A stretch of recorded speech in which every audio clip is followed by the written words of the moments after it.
Hello. Good morning, sir. Good morning.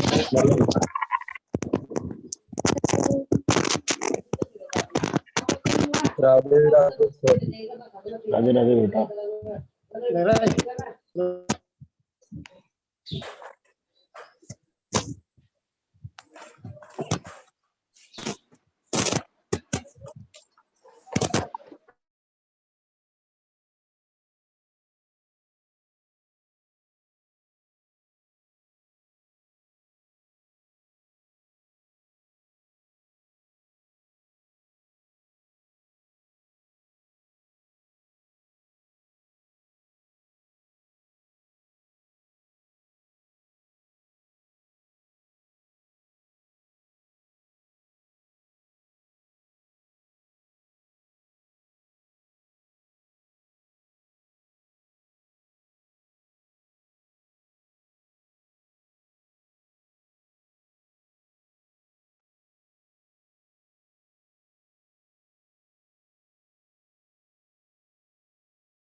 दो तीन minute wait कर लेते हैं, उसके बाद लेट्स स्टार्ट द सेशन.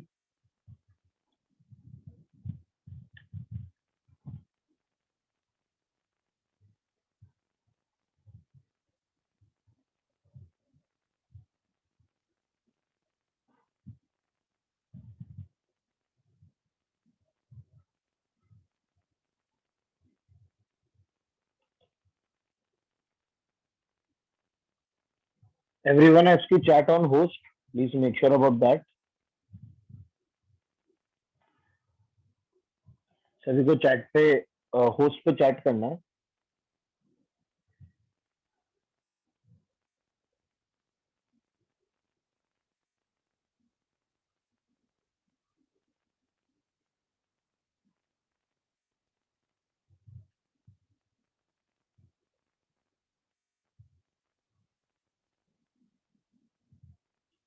हाँ, आज क्विज हो सकता है of quantum of ionization energy, है ना. आयोनाइजेशन एनर्जी का आज क्विज अपन करेंगे, है ना.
Okay. Now we can start the session. Right, I think everyone has join, जो जो अपनी क्लास में आते हैं ऑलमोस्ट सभी लोग ज्वाइन हो चुके हैं, है ना? तो I think we can start the session now.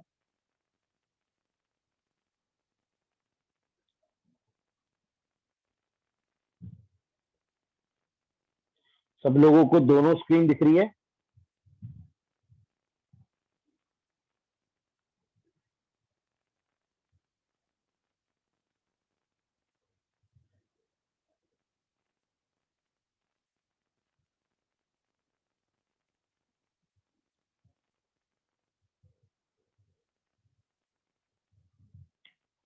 IPad वाली स्क्रीन दिख रही है क्या सभी लोगों को?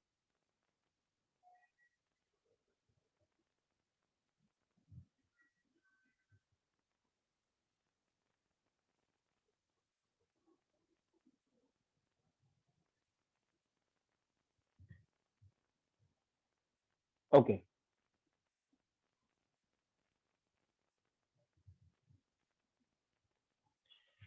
ओके, तो चालू करते हैं बच्चों आज का सेशन। सबसे पहले, yes we will discuss the sheet, है ना? पहले अपन शीट डिस्कस करने वाले हैं, है ना, of quantum number. So let me just pull out the solution of quantum numbers. ये रहा।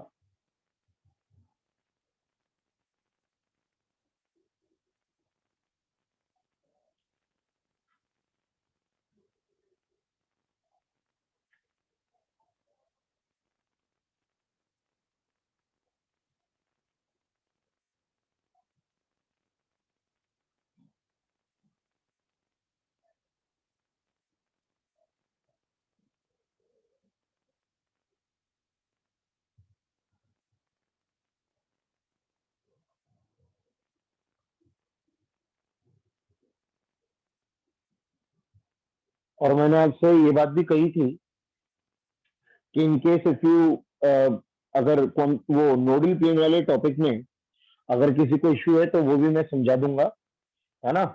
तो नोडल प्लेन वाला अगर कोई क्वेश्चन आता है, I will also explain the nodal plane to all of you. Okay, तो बहुत ध्यान से आप लोग समझ लेना। वैसे काफी लोग ये बोलते हैं कि भाई उन्होंने पढ़ा हुआ है, तो कोई बात नहीं, it will B revision for all. जिन्होंने पढ़ा है आपके लिए रिवीजन हो जाएगा और बाकी लोग पढ़ लेंगे। ठीक है?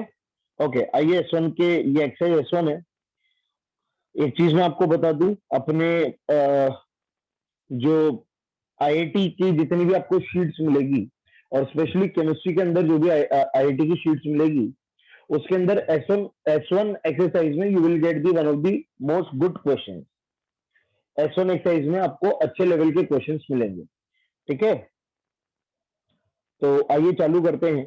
फर्स्ट क्वेश्चन है, फर्स्ट क्वेश्चन। अब देखिए, मैं आप सभी लोगों को बता दूं, काफी लोग पूछ रहे हैं कि सर टेस्ट में क्या ध्यान रखना होता है, टेस्ट में हमें किस चीज का ध्यान रखना होता है। सबसे पहली बात बच्चों, आपके सामने जब भी टेस्ट में कोई भी सवाल आएगा, बिकॉज काफी लोग मुझे टेस्ट से रिलेटेड चीजें पूछ रहे हैं, तो देखो, टेस्ट तो वैसे ही होगा जैसे आपको यहाँ पे हम रेस और शीट में क्वेश्चन देते हैं, बिल्कुल वैसे ही क्वेश्चन आपको टेस्ट में मिलेंगे। बस बात यह कि आपको किन चीजों का ध्यान रखना होता है। आप जब क्वेश्चन पढ़ते हो, आपको क्वेश्चन के ईच एंड एवरीथिंग का ध्यान रखना होता है। क्वेश्चन के हर शब्द को आपको पकड़ना होता है। अगर आप ऊपर ऊपर से क्वेश्चन पढ़ के निकल गए और आपने क्वेश्चन को मिसरीड कर लिया, तो वहीं पे आपका क्वेश्चन गलत हो जाता है, और गलत का मतलब नेगेटिव मार्क्स आपको मिल जाते हैं। तो इस बात को ध्यान रखिए, ईच एंड एवरीथिंग। जैसे इस क्वेश्चन की अगर मैं बात करूं, इसमें नंबर ऑफ ऑर्बिटल्स पूछे थे। अब जनरली क्या होता है, ठीक है, जनरली क्या होता है कि आपसे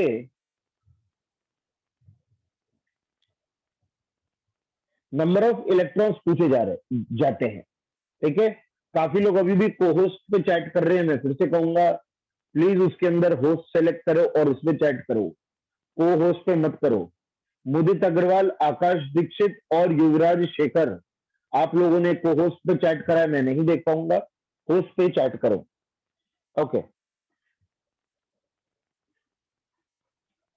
तो जैसे यहाँ पे अभी तक नॉर्मली क्या होता था ना, अपन को आदत होती है कि सवाल आपसे नंबर ऑफ इलेक्ट्रॉन्स पूछता है, अपन को ये आदत रहती है कि नंबर ऑफ इलेक्ट्रॉन्स पूछे जाते हैं। पर यहाँ पे बहुत ध्यान से देखिए, सवाल ने इलेक्ट्रॉन्स नहीं पूछे थे, सवाल ने नंबर ऑफ ऑर्बिटल्स पूछे थे। निकल के अंदर नंबर ऑफ ऑर्बिटल्स पूछे थे, ठीक है। तो और कंडीशन ये दी थी mod M less than equal to 1 और कम से कम एक इलेक्ट्रॉन प्रेजेंट होना चाहिए। तो बताइए ऐसे कितने नंबर ऑफ ऑर्बिटल्स आपको मिलेंगे, ये सवाल ने आपसे पूछा है। तो पूरा प्रॉपर सॉल्यूशन इस सवाल का, इस सवाल के सॉल्यूशन में कहीं की भी कोई दिक्कत नहीं है। ये सॉल्यूशन एकदम परफेक्ट है। आप पहली बात तो इस इनइक्वालिटी को क्या सोचोगे, इस इनइक्वालिटी में कौन कौन से m की वैल्यूज सेटिस्फाई होती है, पहले तो आपको ये सोचना है। Mod m less than equal to 1, mod m less than equal to 1, तो m की वैल्यू अगर -1 रही तो भी इस इनइक्वालिटी को सेटिस्फाई कर देगा। m की वैल्यू अगर 0 रही तो भी इस इनइक्वालिटी को सेटिस्फाई कर देगा, और +1 रही तो भी इस इनइक्वालिटी को क्या कर देगा, सेटिस्फाई कर देगा। तो ये तीनों वैल्यू हो रही है। अच्छा बच्चों ये बताना, क्या -2 इस इनइक्वालिटी को सेटिस्फाई कर सकता है क्या? क्या -2 इस इनइक्वालिटी को सेटिस्फाई कर सकता है क्या? नहीं कर सकता, नहीं कर सकता, क्योंकि जब मॉड लगेगा तो वो एक से बड़ा हो जाएगा। जब -2 पे मॉड लगेगा तो एक से क्या हो जाएगा, बड़ा हो जाएगा। तो yes it can not satisfy the inequality, ठीक है।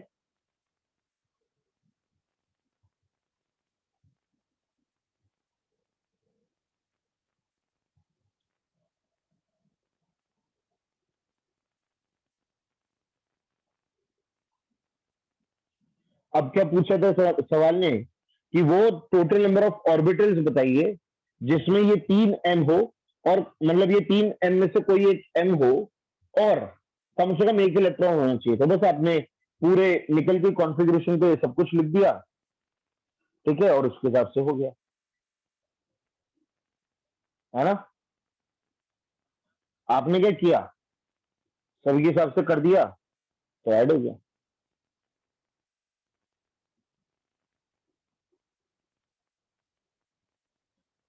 अब सुनिए, सवाल ने एक ऊपर कंडीशन दी थी, ऊपर ये कंडीशन पड़ी है कि give your answer as sum of digit, for example if your answer is 57 then 5 plus 7 equal to 12, ठीक है, और 1 plus 2 equal to 3, ठीक है। तो जैसे मान लीजिए आप पर 57 आया तो आपको तब तक ऐड करना है जब तक सिंगल डिजिट में कन्वर्ट ना हो जाए।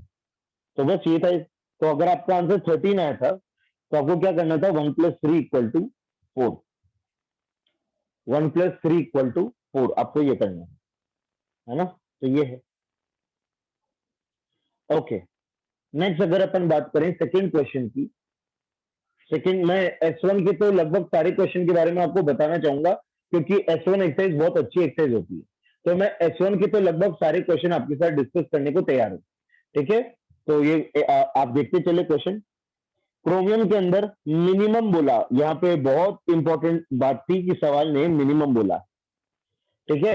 मिनिमम बोला है तो फिर मिनिमम मतलब कि जिसके ऊपर आपको डाउट है, जैसे मान लीजिए ये एक एक इलेक्ट्रॉन थे इनके अंदर, इन सबके अंदर एक एक इलेक्ट्रॉन थे, तो जिनके अंदर आपको डाउट है कि भाई ये प्लस ऑफ होगा या माइनस ऑफ होगा, क्योंकि समझना मेरी बात, भाई इनके अंदर तो स्पिन ऐसी ही लग सकती थी, ये सारे फुलफिल्ड थे, ये सारे क्या थे, फुलफिल्ड थे। तो इनके अंदर तो स्पिन के अंदर आपके पास चॉइस नहीं थी, you did not have any choice for spin in these orbitals. Why? Because they were fulfilled, ठीक है। हाँ, बात इन लोगों पे आती है कि इन लोगों के अंदर एक इलेक्ट्रॉन है और 5 इलेक्ट्रॉन है, इनके 4s के अंदर एक ही इलेक्ट्रॉन है और d के अंदर 5 इलेक्ट्रॉन है। अब कैसे भरोगे, how will you fill it, now you have choice. आप चाहो तो दोनों तरह से भर सकते हो, आप चाहते तो इसको ऐसे भी भर सकते थे और आप चाहते तो ऐसे भी भर सकते थे, दोनों में से कोई भी तरीके से आप भर सकते थे, गलत नहीं होता अकॉर्डिंग टू हंट्स प्रिंसिपल। आप कैसे भी भरते, दोनों में से कोई भी तरीका गलत नहीं होता। पर बात यह है कि मैं कौन सा वाला सेलेक्ट करूं तरीका, ये वाला कि ये वाला, ये किस पे डिपेंड करता है कि सवाल ने आपसे मिनिमम पूछा या मैक्सिमम।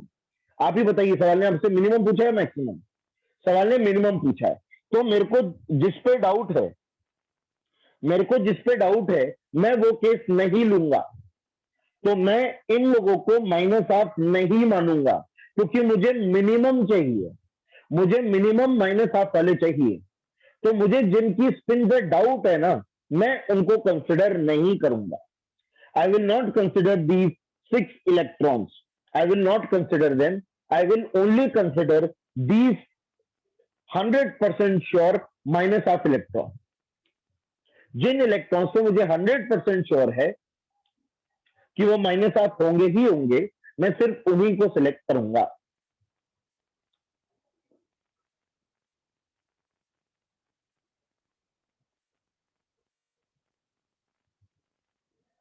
तो सभी लोग समझ गए? तो बस अपन ने वही करा। अब सुनिए, तो आई थिंक ये तो क्लियर हो गया। अब मैं आपसे ये बोलना चाहूंगा, जरूरी थोड़ी है कि अपन यही सवाल रट के बैठ जाए। क्या ये जरूरी है कि अपन सिर्फ यही सवाल रट के बैठ जाए? इसी सवाल में अगर वेरिएशन हो सकते, इसी सवाल में अगर वेरिएशन होते, तो बताओ क्या होते? अगर इसी सवाल में आपसे पूछता मिनिमम की जगह अगर सवाल मैक्सिमम पूछ जाता, इसी सवाल में अगर सवाल देने वाला मिनिमम की जगह अगर मैक्सिमम बोल देता, बताइए फिर आंसर क्या होता? सवाल अगर होता मैक्सिमम नंबर ऑफ इलेक्ट्रॉन, सवाल अगर होता maximum number of electron having MS बराबर माइनस हाफ, फिर क्या करते? फिर मैं इन 6 इलेक्ट्रॉन को भी कंसिडर करता। तो अगर ये सवाल मैक्सिमम का होता, if maximum would have been asked, अपन को जरूरी नहीं है कि यही सवाल रट के बैठना है। आपको हर सवाल में जो वेरिएशन हो सकता है या जो वेरिएशन किया जा सकता है वो भी आप समझोगे। If maximum would have been asked, answer would have been 15। Answer तब क्या होता? 15। अरे पहले के तो आप काउंट करते ही करते, जो पहले के 9 है वो तो आप काउंट करते ही करते, साथ ही साथ वो 6 भी काउंट करते, है ना? पहले के 9 तो काउंट होते होंगे ही होंगे, वो तो कंफर्म, वो तो कंफर्म माइनस हाफ है, और साथ ही साथ ये बात के 6 भी आप काउंट कर जाते। तो सभी लोग समझ गए क्या? आंसर आता 15 अगर मैक्सिमम पूछ लेते। तो आई थिंक ये सवाल हर तरह से आप लोगों को क्लियर है ना? ओके। थर्ड क्वेश्चन एक बहुत अच्छा क्वेश्चन है, ठीक है? इस क्वेश्चन को मैं प्रॉपर अपने तरीके से एक्सप्लेन करना चाहूंगा, ठीक है? ओके। क्वेश्चन ने क्या बोला? वैसे तो आपको यहाँ पे जो सोल्यूशन दे रखे हैं, अरे इस सोल्यूशन में एक चीज मैं बता दूं, एक करेक्शन है। यहाँ पे n बराबर 0 नहीं आएगा, 1 आएगा। यहाँ पे क्या n बराबर 0 लिखने में आ गया था, ये करेक्शन है बच्चों सॉल्यूशन के अंदर, इसको सही कर लीजिएगा। यहाँ पे n बराबर 1 आएगा, ठीक है? ओके, चलिए इस सवाल को मैं पर्सनली आपको अलग से बताना चाहूंगा।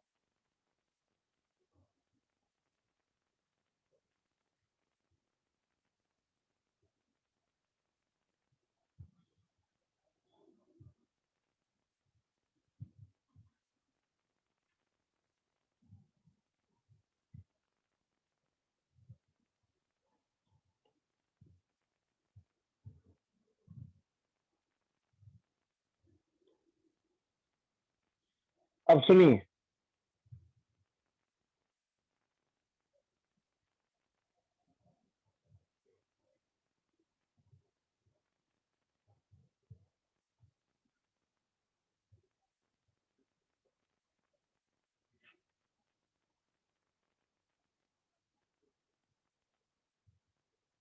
ओके, अब सुनिए बच्चों, सवाल ने कहा क्या how many elements are possible for the first period of periodic table if azimuthal quantum number have integral values from 0 to n plus 1। तो अगर L की वैल्यू, सवाल कह रहा है कि मैं अब L की वैल्यू लेने जा रहा हूं 0 to n plus 1 में लेने जा रहा हूं, ठीक है? आपको भी पता है ये हाइपोथेटिकल सिचुएशन इस सवाल ने क्रिएट कर दी। अपना जो यूनिवर्स जो L की वैल्यूज रखता है ये उसके अकॉर्डिंग नहीं है।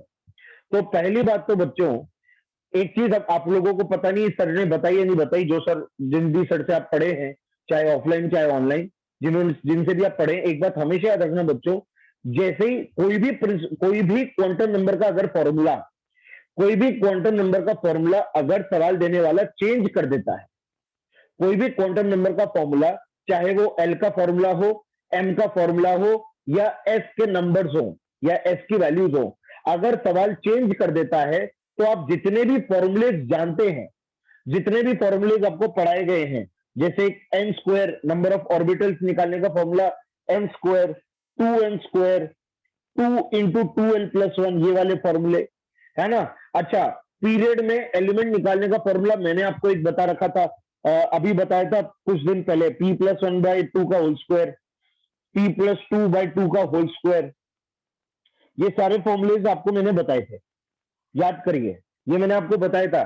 किसी भी पीरियड नंबर में कितने एलिमेंट्स होते हैं आप आराम से इन फॉर्मूलेज में पुट करके आप तो निकाल सकते हैं। बच्चों, जब क्वांटम नंबर का फॉर्मूला ही चेंज कर दे सवाल, जैसे उसने एल का फॉर्मूला 0 to n+1 कर दिया, तो ये सारे फॉर्मूले फेल हो जाएंगे। ये बात याद रखना, आप इनमें से एक भी फॉर्मूला यूज नहीं कर सकते, because these formulas were based on our universe. जो अपन एनएल एमएस की वैल्यू जो अपन बोलते हैं, ये उसके अकॉर्डिंग फॉर्मूले थे, जो एनएल एमएस की वैल्यू अपन जानते। तो अगर ये आ गया, तो अब इनमें से आप कोई भी फॉर्मूला पहली बात तो अप्लाई नहीं कर सकते। तो काफी लोग जो है ये झगड़ते हैं कि सर आपने ये वाला फॉर्मूला बताया था, उसके अकॉर्डिंग तो इस क्वेश्चन में आंसर ही नहीं आ रहा, आपने ये जो फॉर्मूला बताया था उसके अकॉर्डिंग तो आंसर ही नहीं आ रहा। या फिर हो सकता है काफी लोगों ने ये फॉर्मूला लगाया हो और तुक्के से आंसर आ गया हो। तो बच्चों, वो सही मेथड नहीं है, क्योंकि ये फॉर्मूला आप यहाँ पे नहीं लगा सकते। आई थिंक ये बात क्लियर हो गई। तो अब कैसे निकालोगे इस सवाल को? तो ऑब्वियस बात है, कैसे करें अभी सवाल को? सवाल ने फर्स्ट पीरियड पूछा, तो एक काम करते हैं, सबसे बेसिक काम से चालू करते हैं। n बराबर 1, n बराबर 2, n बराबर 3 के लिए l की वैल्यूज लिखना चालू करते हैं, क्योंकि सवाल ने l का फॉर्मूला चेंज करा है, तो l की वैल्यूज लिखना चालू करते हैं। यहां पे l की वैल्यू आएगी 0, 1, 2, क्योंकि फॉर्मूला जा रहा है 0 से n+1। यहाँ पे आएगा 0, 1, 2, 3, यहां पर आएगा 0, 1, 2, 3, 4। सही लिख रहा हूं क्या मैं एल की वैल्यू सही लिख रहा हूं according to the formula? Okay, है ना, 0 से n+1। तो अगर n की वैल्यू 1 है, तो 0 से लेकर n+1 तक की गिनती गा लीजिए, इस तरह से आएगा, है ना। ओके, अच्छा, अब अपन हर सबसेल का नाम भी लिखना जानते हैं। हम जानते हैं l बराबर 0। मैं एकदम आपको वैसे ही पढ़ा रहा हूं जैसे क्वांटम नंबर बेसिक से पढ़ाते हैं, बिल्कुल वैसे समझा रहा हूं, एकदम बेसिक से, है ना। तो जो लोग ध्यान से समझेंगे उनका क्वांटम नंबर रिवाइज भी हो जाएगा, your quantum number will be revise, और एक बहुत ही बेहतरीन क्वेश्चन आपको समझ में भी आ जाएगा। तो सुनते जाएं। l बराबर 1, l बराबर 0 s, l बराबर 1 p होता था, l बराबर 2 d होता था, l बराबर 3 f होता था, l बराबर 4 g होता था, एंड सो ऑन। आप लोगों को पता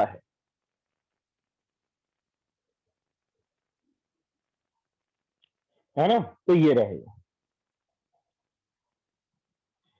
तो फटाफट, क्या आप इन एल की वैल्यूज के अकॉर्डिंग क्या इन सबसेल्स का नाम लिख सकते हो? बिल्कुल लिख सकते हो। 1s 1p 1d, 2s 2p 2d 2f, 3s 3p 3d 3f 3g। अरे वाह, इसमें तो 3g आ गया। ठीक है, ये है।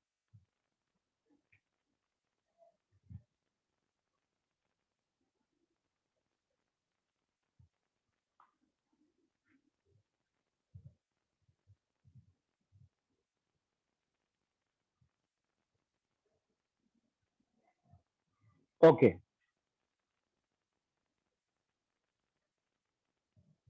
ठीक है। अब सुनो, अब हमारा अगला स्टेप क्या होता था? आपसे यहाँ पे पीरियोडिक टेबल, सवाल को एक बार फिर से रिमाइंड करिए, आपसे यहाँ पे क्या पूछा था? पीरियोडिक टेबल के अंदर अगर फर्स्ट पीरियड बने, इस क्वांटम नंबर के अनुसार अगर पीरियोडिक टेबल बने, तो फर्स्ट पीरियड में कितने एलिमेंट्स आएंगे, ये आपसे पूछा जा रहा है। ठीक है, एक काम करिए, आपको भी पता है अपनी पीरियोडिक टेबल में the elements are arrange in order of increasing energy order of subshell. अपने पीरियोडिक टेबल में जो सबशेल्स का इंक्रीजिंग एनर्जी ऑर्डर है उसके अकॉर्डिंग एलिमेंट्स जमे हुए। ठीक है, तो एक काम करते हैं, क्या अपन इनका एनर्जी ऑर्डर बना सकते हैं? तो कैसे बनाओगे?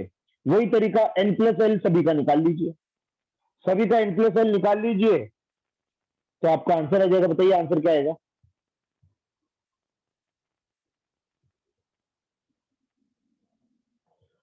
तो n प्लस एल आएगा 1 2 3 2 3 4 5 3 4 5 6 7, है ना? n प्लस एल ये सभी का आ रहा है।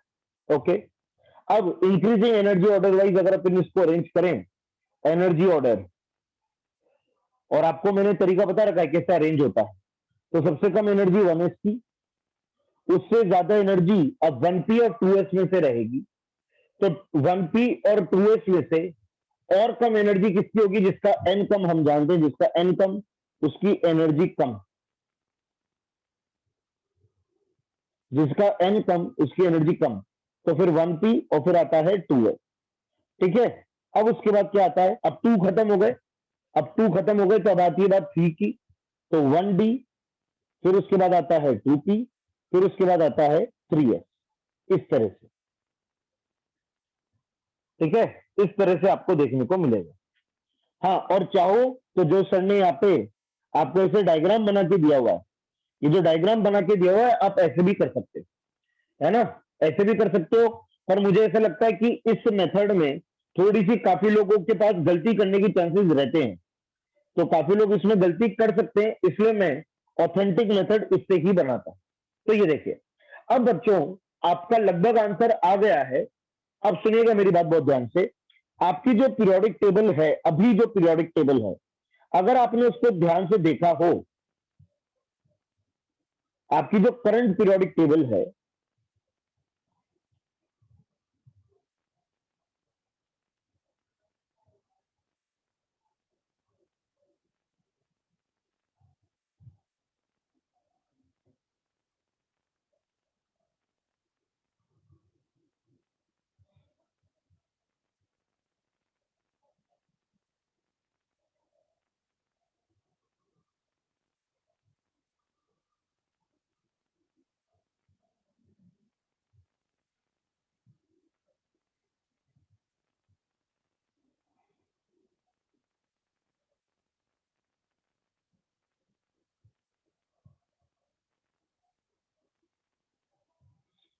ये देखिए, अब सुनिए, ये पीरियोडिक टेबल का स्केलेटन है।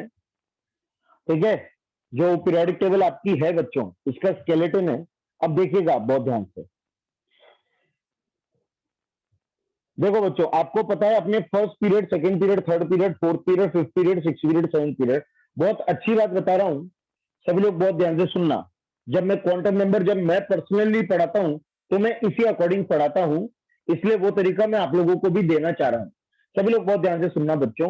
एक एक चीज आपको यहाँ पे रिकॉग्नाइज होगी, अपने पीरियोडिक टेबल का हर पीरियड, अपने पीरियोडिक टेबल का हर पीरियड चालू होता है उस पीरियड के एस पे और खत्म होता है उस पीरियड के पी पे। तो जैसे अपने पीरियोडिक टेबल का फर्स्ट पीरियड चालू होता है 1s से, अब अपने यूनिवर्स में 1p तो होता ही नहीं है, अपने यूनिवर्स में 1p होता ही नहीं है। तो अपना जो फर्स्ट पीरियड है वो चालू भी 1s से होता है, खत्म भी 1s से ही होता है, क्योंकि अपने यूनिवर्स में 1p नहीं होता है। पर सेकेंड पीरियड चालू किससे होता है? 2s से, 2s से, और खत्म किस पे होता है बच्चों? 2p पे। मतलब मेरे कहने का मतलब है कि नियॉन का जो आखिरी इलेक्ट्रॉन है वो 2p में ही होता है। इन सभी एलिमेंट्स का, बोरॉन से लेकर नियॉन तक का, सभी का आखिरी इलेक्ट्रॉन 2p में ही होता है। ठीक है, थर्ड पीरियड आप ही लोग बताइए, अब बताइए थर्ड पीरियड किससे चालू होता है और कहां खत्म होता है? तो थर्ड पीरियड चालू होता है 3s से और खत्म किससे होता है बच्चों? 3p पे। आर्गन का आखिरी इलेक्ट्रॉन किसके अंदर पाया जाता है? 3p के अंदर। उसी प्रकार से फोर्थ पीरियड बच्चों कहां से चालू होता है? 4s से चालू होता है, खत्म किस पे होता है? 4p में होता है। खत्म किस पे होता है? 4p में होता है। पर अब ये जो इस तरह का जो एनर्जी ऑर्डर अपने यूनिवर्स में बनता है, इस तरह का एनर्जी ऑर्डर जो अपने यूनिवर्स में बनता है, उसके अंदर 4h और 4p के बीच में 3d भी आ जाता है।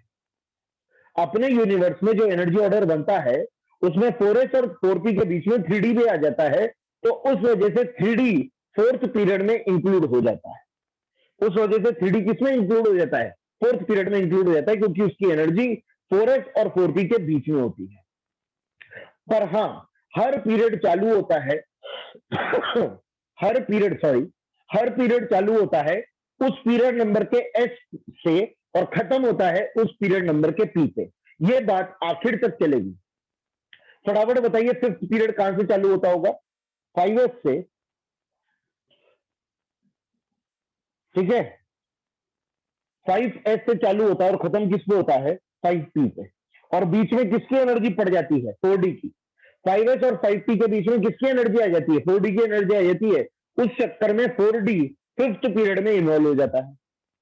4d जिसमें 4 है, 4d में 4 है, तो वो फिफ्थ पीरियड में क्यों आ रहा है? अरे क्योंकि उसकी एनर्जी 5s और 5p के बीच में है। तो 5s आते ही फिफ्थ पीरियड चालू हो गया। 5s आते ही फिफ्थ पीरियड चालू हो गया। अब 5s के बाद अगर 4d आएगा तो उसको फिफ्थ पीरियड में ही आना पड़ेगा। आई थिंक पूरी चीज क्लियर हो रही है सभी लोगों को। आई होप पूरी चीज क्लियर हो रही है। फटाफट बताइए, सिक्स पीरियड में अब क्या होगा? सिक्स पीरियड में क्या होगा? 6s से चालू होगा और खत्म किस पे होएगा? 6p पे। इस बात की तो गारंटी है। चालू होएगा 6s से और खत्म किस पे होएगा? 6p में। अब 6s और 6p के बीच में दो सबशेल की एनर्जी आ जाती है। इस बार एक नहीं आया, दो आ गए। एक तो 4f और एक 5d। 6s और 6p के बीच में इस बार दो सबशेल आ जाते हैं, 4f और 5d। तो आने दो, उन दोनों को सिक्स पीरियड में ही होना पड़ेगा। इन दोनों को सिक्स पीरियड में ही आना पड़ेगा। क्यों? क्योंकि 6s और 6p के बीच में ये लोग आए। 6s के आते ही सिक्स पीरियड खुल गया था। 6s के आते ही सिक्स पीरियड खुल गया था। अब जो भी सबसे लाएंगे वो सिक्स पीरियड में ही आएंगे, अनटिल एंड अनलेस 7s ना आ जाए। अब 7s के आते ही सेवंथ पीरियड खुल गया। 7s के आते ही सेवंथ पीरियड खुल गया। बताइए सेवंथ पीरियड कहां तक चलेगा? 7p तक चलेगा। 7p तक चलेगा। और बताइए अब इसके बीच में किसकी एनर्जी आ गई? बताइए इसके बीच में किसकी एनर्जी आ गई? 5s और 6d की एनर्जी आ गई।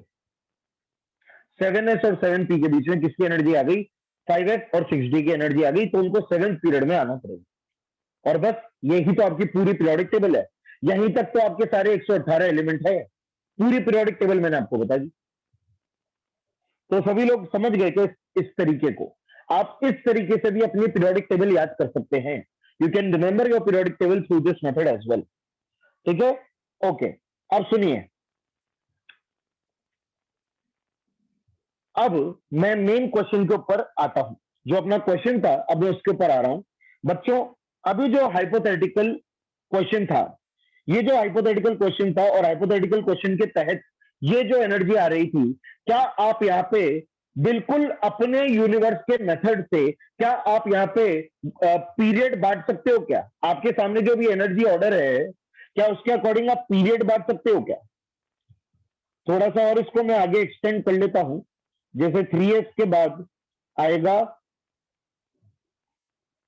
3s के बाद आएगा 2d, फिर आएगा 3p, ऐसे एंड सो ऑन। क्या आप पीरियड बांट सकते हो क्या?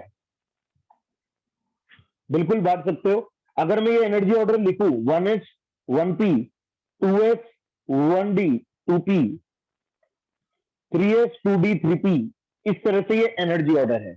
बताइए बच्चों, कौन सा पीरियड कहां तक चलेगा? तो मेरे हिसाब से अगर आप लोग समझ पाए तो 1h से 1p फर्स्ट पीरियड चलेगा। 1h से 1p तक फर्स्ट पीरियड चलेगा। जैसे 2s आएगा सेकेंड पीरियड चालू हो जाएगा। जैसे ही 2s आएगा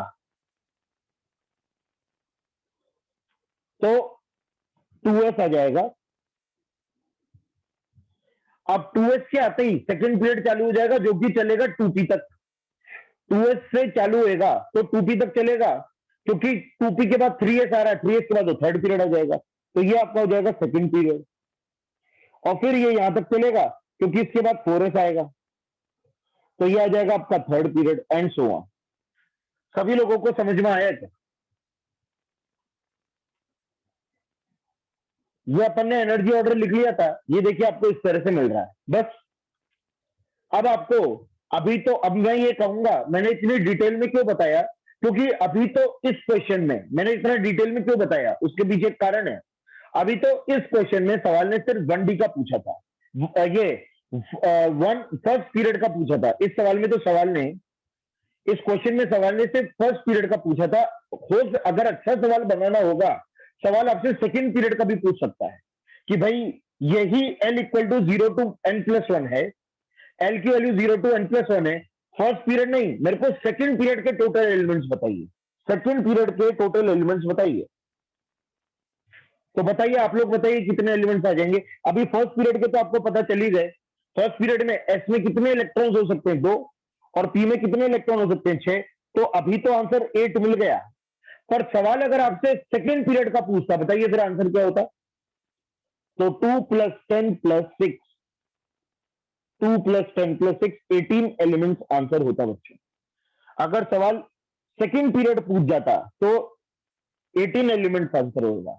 अगर सवाल थर्ड पीरियड पूछ जाता बच्चों, फिर क्या आंसर होता। अगर सवाल थर्ड पीरियड पूछ जाता तो फिर क्या आंसर होता। बिल्कुल आपका आंसर फिर भी 18 ही होता। बिल्कुल सही बात, तब भी 18 ही तो होता है ना, क्योंकि 4S से तो फोर्थ पीरियड चालू हो जाएगा, है ना। तो जितने इलेक्ट्रॉन्स होते हैं उतने एलिमेंट्स होते हैं, ये बात तो आपको पता होगी। हर इलेक्ट्रॉन पे एक नया एलिमेंट आ जाता है। तो जितने S और P में इलेक्ट्रॉन्स, उतने ही एलिमेंट्स आपको उस पीरियड में देखने को मिलेंगे। तो ये मैंने question not only for first period, पर मैंने आपको ये question second period, third period के एलिमेंट्स भी आप निकाल पाओ, उसके अकॉर्डिंग मैंने आपको ये क्वेश्चन समझा दिया है। क्योंकि ये क्वेश्चन बहुत अच्छा क्वेश्चन है, पूरी शीट में से one of the very good question है, इसलिए मैंने आपको पूरी डिटेल में समझा दिया है। आई होप सभी लोगों को समझ में आ गया है। आगे का अगर आप निकालना चाहें तो आप खुद से एनर्जी ऑर्डर लिखो और आप निकाल पाओगे, है ना। तो ये है।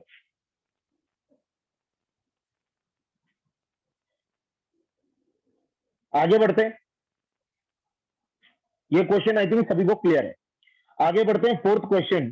Find the number of unpaired electrons when Fe does not follow n+L rule and filling of electrons take place shell after shell and Hund's rule is also not obeyed। तो आई थिंक ये clear है सभी लोगों को, है ना। ये question तो मेरे हिसाब से सिंपल है। सवाल ने कहा कि आयरन है, आयरन का कॉन्फ़िगरेशन आप लोग जानते हो ये होता है। आयरन में पहली बात तो 26 इलेक्ट्रॉन होते हैं, है ना। आयरन में 26 इलेक्ट्रॉन होते हैं। अब 26 इलेक्ट्रॉन अगर होते हैं, सवाल ने 2 कंडीशन आपको दी। एक तो आप n+L रूल फॉलो नहीं करोगे। अगर आप n+L रूल फॉलो नहीं करोगे तो 1s 1s 2s 2p 3s 3p। अब ये बताइए 3p के बाद मैं भरता था 4s, 3p के बाद मैं भरता था 4s, किसके कहने पे? अरे अबव प्रिंसिपल कहने पे भी तो भरता था मैं भाई। 3p के बाद मैं इलेक्ट्रॉन 4s में डालता था। क्यों डालता था? क्योंकि n+L रूल ये बोलता था कि 3p के बाद अगली एनर्जी 4s की है और उसके बाद 3d की एनर्जी। पर सवाल ने ये कहा कि आप n+L रूल फॉलो मत करो। सवाल ने मुझसे कहा कि आप n+L रूल फॉलो मत करो, आप तो शेल दर शेल भरो, शेल आफ्टर शेल भरो। तो अब मैं इस सवाल में क्या करने वाला हूं, 3p के बाद 4s में नहीं भरूंगा, डायरेक्ट 3d में भर दूंगा। पहली बात तो ये। क्या सभी को ये बात समझ में आ गई? नॉट फॉलोइंग n+L रूल का क्या मतलब हो गया, कि n+L रूल को फॉलो ना करना का क्या मतलब हो गया, कि वो जो आपको शेल से पहले, मतलब आगे वाली शेल कभी भी भरवा देते थे ना, 3p के बाद 3d भरा नहीं, आपको 4s भरवा देते थे ना, अब आप वो नहीं भरोगे, है ना। अब आप वो नहीं भरोगे। तो 3p के बाद आप डायरेक्ट क्या भर दोगे, 3d भर दोगे, है ना। ओके, पहली बात तो ये। दूसरी बात ये, अब उसने एक बात और कही कि मैं हंड रूल को भी फॉलो नहीं करूंगा। हाँ, आपको प्रॉपर एनर्जी ऑर्डर फॉलो नहीं करना है, Yuvraj Shekhar, yes you are right. अब एक बात और कही उसने कि मैं हंड रूल को भी फॉलो नहीं करूंगा। अब हंड रूल को फॉलो ना करने का क्या मतलब है? तो आइए इसमें पहले तो 26 इलेक्ट्रॉन भर देते हैं, 2 2 6 2 6 और आ जाएगा 8। ये 26 इलेक्ट्रॉन हो गए, है ना, ये 26 इलेक्ट्रॉन हो गए। अब देखो ये तो फुलफिल्ड है, इसमें तो हंस रूल का कोई रोल ही नहीं है, फुलफिल्ड में हंस रूल का कोई वो ही नहीं है ना। बात करते हैं अपन डायरेक्ट 3D8 की। 3D8 के अंदर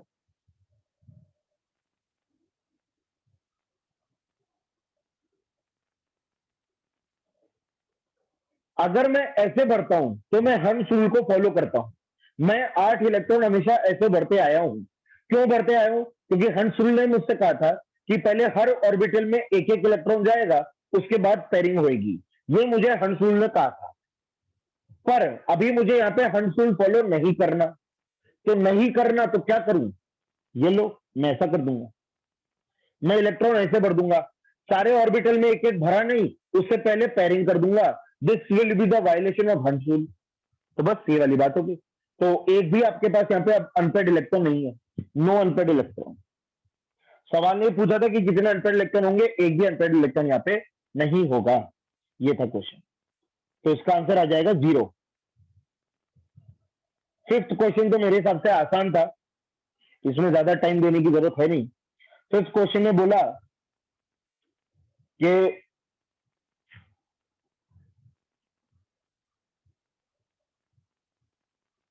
सेम जेड इफेक्टिव रखने वाले मैक्सिमम इलेक्ट्रॉन कितने होंगे।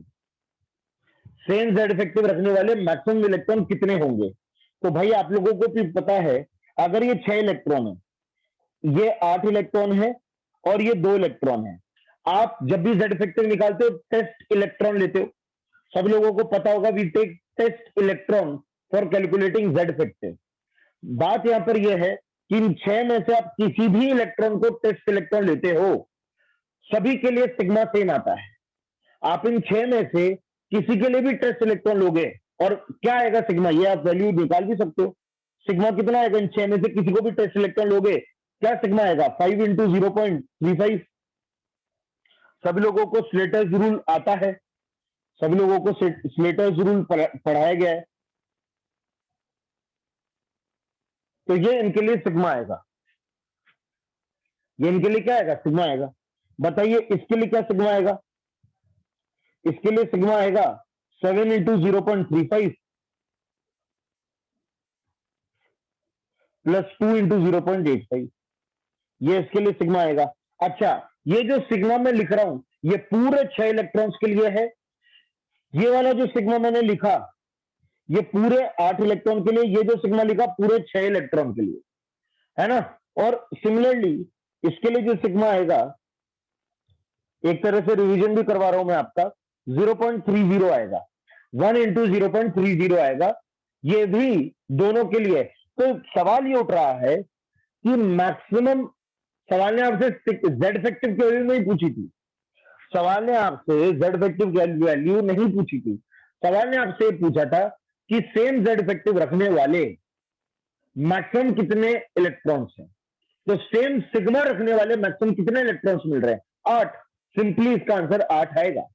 मैक्सिमम सिग्मा की सेम वैल्यू रखने वाले कितने इलेक्ट्रॉन्स आपको दिख रहे हैं? जो सिग्मा की सेम वैल्यू रखते हैं 8, इसलिए इसका आंसर 8 आएगा, है ना। तो ये है।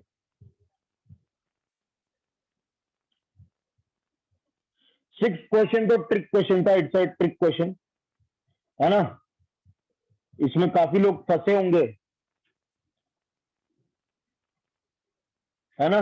ये एक ट्रिक क्वेश्चन था, इसमें आपको पूरे 6G और पूरे 5G सबशेल को नहीं बनाना था।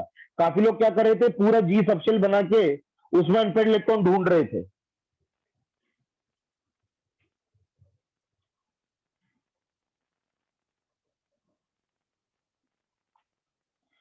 फाइव जी और 6G पूरे 9 ऑर्बिटल बना के, 9 ही है ना, ये 1 2 3 4 5 6 7 8 और एक 9,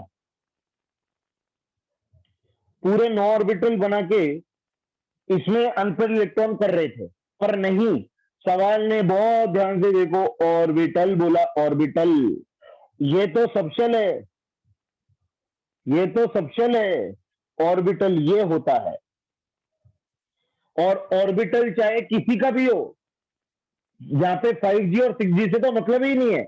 ऑर्बिटल किसका भी हो, 5s का हो, 6s का हो, 6d का हो, 5d का हो, किसी भी ऑर्बिटल में अनपेड इलेक्ट्रॉन तो एक ही हो सकता है ना। ऑर्बिटल में अनपेड इलेक्ट्रॉन तो एक ही हो सकता है। तो एक अनपेड इलेक्ट्रॉन 5G का, एक अनपेड इलेक्ट्रॉन 6G का, टोटल 2 अनपेड इलेक्ट्रॉन। तो यहाँ पे आपको ऑर्बिटल शब्द को देखना था। काफी लोगों ने सबसे समझ लिया, सवाल था ऑर्बिटल को लेकर। ठीक है, हाँ, तो ये था अच्छा question. Seventh question, find out the maximum number of electrons that can involve in the shielding of an electron. Find the maximum number of electrons that can involve in the shielding of the electron having quantum number this in an atom. ये भी वैसे तो simple ही था। मान लीजिए इसने बोला n बराबर 2 l बराबर 1, तो यानी इलेक्ट्रॉन 2p में है।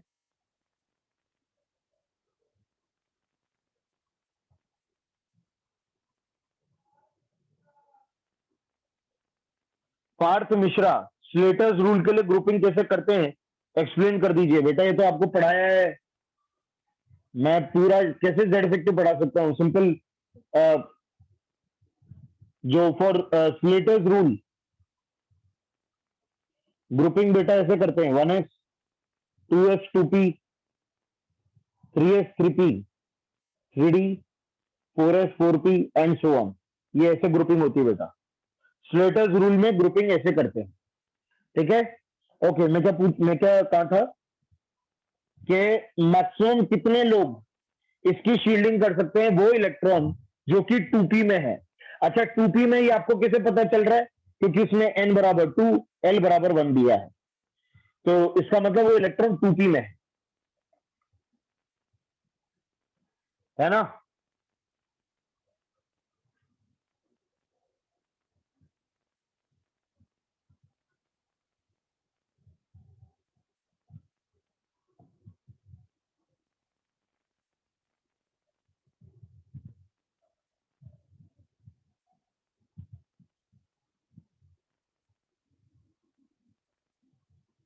तो कितने मैक्सिमम इलेक्ट्रॉन इसकी शील्डिंग में इन्वॉल्व हो सकते हैं। तो भाई अगर 2p तक इलेक्ट्रॉन चला गया है तो मैक्सिमम पूरा भर दीजिए, 1s2 2s2 2p6, ये मैक्सिमम हो सकते हैं। अब आप ही बताइए मैक्सिमम कितने लोग उसको रिपेल कर सकते हैं 2p के इलेक्ट्रॉन को मैक्सिमम। तो आपको पता ही है 1s 2s और 2p के 5 लोग, 1s पूरा 2s पूरा। अरे यादव मैंने रिपल्शन को बताया था जूते देना, रिपल्शन इज लाइक जूते देना। तो ये बताइए 2p के बैठे इलेक्ट्रॉन को मैक्सिमम कितने लोग जूते दे सकते हैं। तो पहली बात तो जूते देने का हक किसको किसको होता है, जो न्यूक्लियस के पास वाले इलेक्ट्रॉन्स होते हैं वो लोग 2s को जूते दे सकते हैं, यानी पीट सकते हैं। अब आप ही बताइए 2p का सबसे आखिरी इलेक्ट्रॉन कितने लोगों से जूते खाएगा। 2p का सबसे आखिरी इलेक्ट्रॉन कितने लोगों से जूते खाएगा। तो 1s से खाएगा, 2s से खाएगा, और 2p भी पूरा भर दीजिए, 2p भी पूरा भर दीजिए। अब सुनिए यहां पे भी मैं इस सवाल को थोड़ा सा मॉडिफाई करके भी समझाना चाहूंगा। तो अभी तो आंसर आ रहा है 2 2, और बेटा मैक्सिमम पूछा उसने, सवाल बहुत ध्यान से देखिए, सवाल ने मैक्सिमम नंबर ऑफ इलेक्ट्रॉन्स पूछा है। तो आप 2p को पूरा भर दोगे, आप 2p को पूरा भर दोगे और उसमें से एक टेस्ट इलेक्ट्रॉन लोगे, क्योंकि सवाल ने मैक्सिमम पूछा था।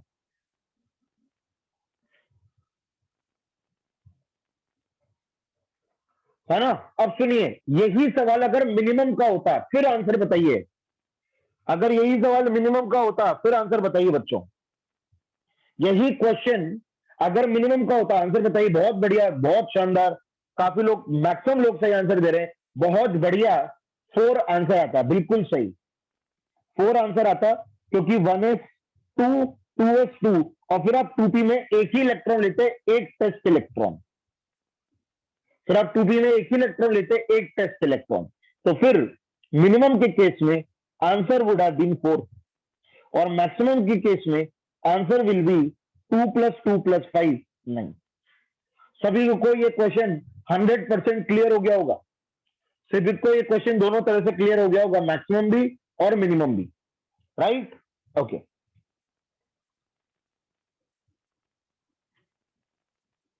जिगमेट बेटा आपको ये जो डाउट बार बार पूछ रहे हो ये अपन बाद में डिस्कस कर लेंगे, है ना। आपके थोड़े से बेसिक्स वीक है, आपने लेक्चर्स थोड़े से ढंग से नहीं देखे हुए। जिगमेट से बात कर रहा हूं मैं, है ना। तो आपका डाउट अपन बाद में टैकल कर लेंगे। ओके, अब सुने, sum of minimum and maximum possible values of X. ये वाला क्वेश्चन भी सिंपल था। पहली बात तो आप लोगों को क्या मैग्नेटिक मोमेंट देखते ही ये पता चल जाता है कि इसमें कितने अनपेड इलेक्ट्रॉन। तो यहाँ पे आपसे 4 अनपेड इलेक्ट्रॉन्स की बात कर रहा है ना। यहाँ पे आपसे 4 अनपेड इलेक्ट्रॉन्स की बात कर रहा है, ठीक है। तो 4 अगर अनपेड इलेक्ट्रॉन्स की बात कर रहा है तो आयरन के कौन से चार्ज पे आपको 4 अनपेड इलेक्ट्रॉन्स मिलेंगे। आयरन के कौन से चार्ज पे आपको 4 अनपेड इलेक्ट्रॉन्स मिलेंगे। तो आप ये देखिए, आप ये चार्ज बनाते जाइए, देख लीजिए आपको 4 अनपेड इलेक्ट्रॉन्स कम मिल रहा है। अच्छा, एक किसी का बहुत अच्छा डाउट आया है, वरुण मालवीय का, कि सर हम एक्स वैल्यू 0 क्यों नहीं ले सकते। हम एक्स वैल्यू 0 क्यों नहीं ले सकते। अब सुनिए बहुत ध्यान से, ये वही पॉइंट है जब आप फिर से क्वेश्चन को ध्यान से नहीं पढ़ते हैं। ये वही पॉइंट है जब आप फिर से क्वेश्चन को ध्यान से नहीं देखते, जो ये लोग डाउट पूछ रहे हैं। बेटा यहाँ पे आयन लिखा है, अगर एक्स 0 होगा तो क्या आयरन 0 को आप आयन कहोगे क्या। Will it be called ion. No, it will be called atom. अगर एक्स की वैल्यू 0 होगी, it will never be called ion, it will be called atom. पर सवाल ने आपसे आयन के अंदर मांगा, समझ गए। हाँ, तो यार ये चीजों, अब देखो ये छोटी छोटी चीजें आपको ध्यान रखनी है। ये छोटी छोटी चीजें ही आपका आंसर गलत करवा सकती है, ठीक है। हाँ, यहाँ पे आयरन के कॉन्फ़िगरेशन में गलती है, there is a mistake in iron configuration. यहाँ पे 3d6 आएगा, कोई बात नहीं। नीचे तो सही दिया हुआ था, ऊपर गलत दे रखा है ना। ये है, हाँ, आयरन की कॉन्फ़िगरेशन ऊपर गलत दे रखी है पर नीचे यहाँ पे सही दे रखी है।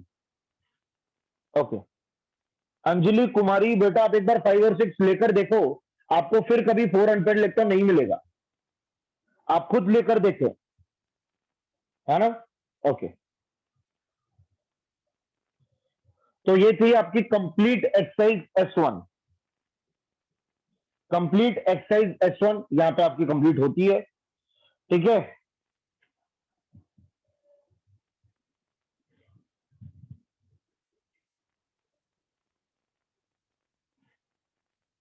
Okay,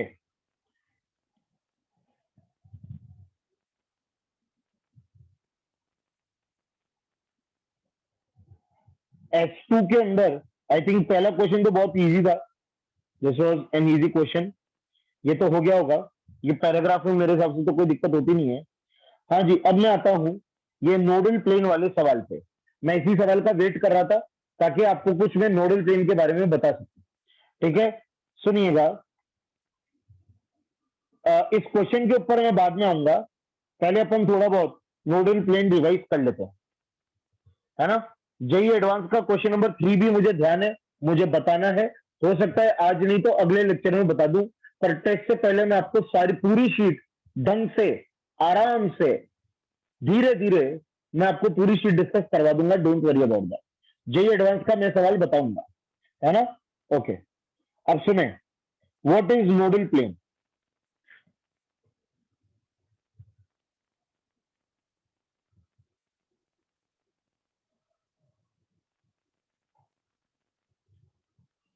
what is nodal plane, सबसे पहले तो समझिए कि नोडल प्लेन होता क्या है। तो बच्चों, एक चीज तो आपको कंफर्म बताई होगी, आपको अलग अलग ऑर्बिटल्स की शेप जरूर बताई गई है इन क्वांटम नंबर्स। सभी लोगों को ऑर्बिटल्स की शेप से बताई गई है। आप ये बात तो मना नहीं कर सकते कि आपको ये नहीं पता कि एच स्फेरिकल होता है, पी डंबल होता है, ये तो बताया गया है सभी लोगों को, है ना। पी डंबल होता है, डी डबल डंबल होता है, ये तो सबको बताया गया है ना। डी डबल डंबल होता है और एफ ऑर्बिटल के अपन शेप पढ़ते नहीं है। एफ ऑर्बिटल की अपन शेप पढ़ते नहीं है, तो एस ऐसा होता है, पी ऐसा होता है, डी ऐसा होता है, ये सभी को पढ़ाया गया है ना। एफ ऑर्बिटल की शेप आपके आईआईटी जेई सिलेबस में नहीं है। एफ ऑर्बिटल की shape is not there in your IIT JEE syllabus.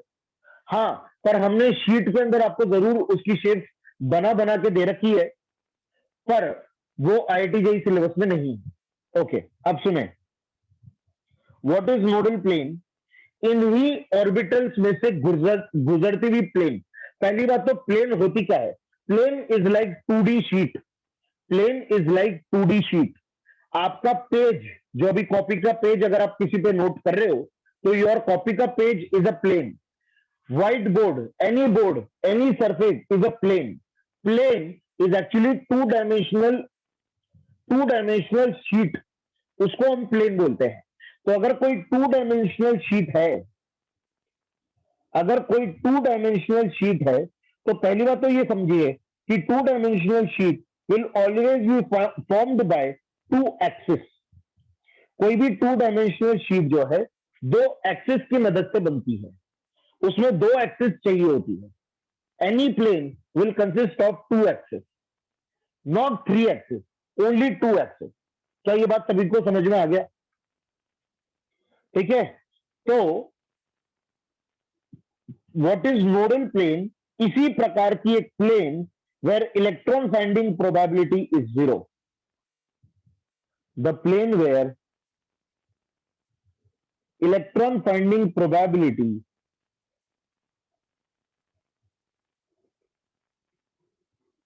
Is zero, right?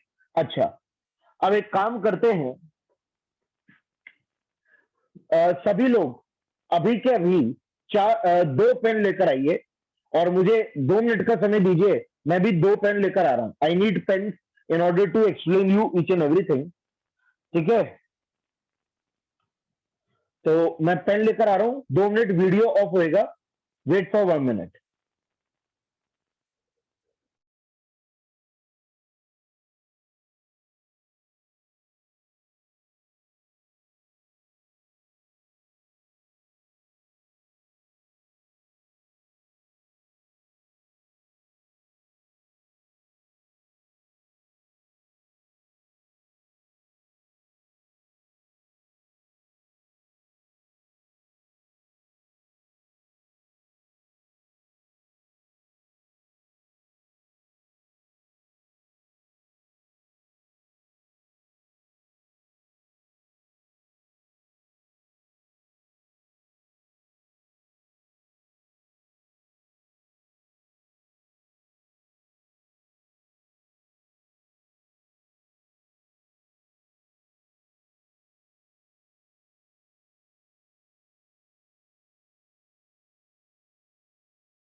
Okay, सब लोग मुझे देख पा रहे हैं और सभी को मेरी आवाज आ रही है, राइट?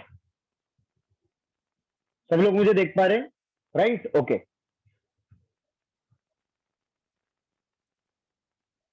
अब सर देखिए बच्चों, एस कैसा होता है। तो सभी लोगों को एक काम करेंगे, सभी लोग जो मेरी स्क्रीन है जिसपे मैं दिख रहा हूं, उसको मेन स्क्रीन बना लीजिए। आई थिंक सिंगल टैप से, या तो सिंगल टैप से या डबल टैप से मेरी जो स्क्रीन है जिसमें मैं दिख रहा हूं, वो स्क्रीन आपकी मेन स्क्रीन बन जाती है। तो please tap on my screen so that my screen becomes your main screen. ठीक है, कर लिया सभी लोगों ने? क्योंकि छोटी स्क्रीन में आप लोग नहीं देख पाओगे जो मैं दिखाना चाह रहा हूं, तो सभी लोगों को मेरी स्क्रीन को मेन स्क्रीन बनाना पड़ेगा। बना लिया? ओके, अब देखो बच्चों, एस कैसा होता है? स्फेरिकल होता है। ठीक है, और सभी लोगों को मेरे साथ साथ हैंड जेस्चर करने पड़ेंगे। आप सभी लोगों को मेरे साथ ऐसे हाथ से काम करना पड़ेगा। जो लोग कर जाएंगे उनको नोडल प्लेन ऐसा क्लियर हो जाएगा कि साल भर वापस से देखने की जरूरत ही नहीं पड़ेगी, इतनी बेहतरीन तरीके से क्लियर हो जाएगा। तो you have to make hand gesture with me. ठीक है, ओके। तो अगर अपन पहले बात कर रहे हैं एस ऑर्बिटल, अगर आपको पहले से ही क्लियर था तो और क्लियरिटी मिल जाएगी। सोचने के नए तरीके मिल जाएंगे।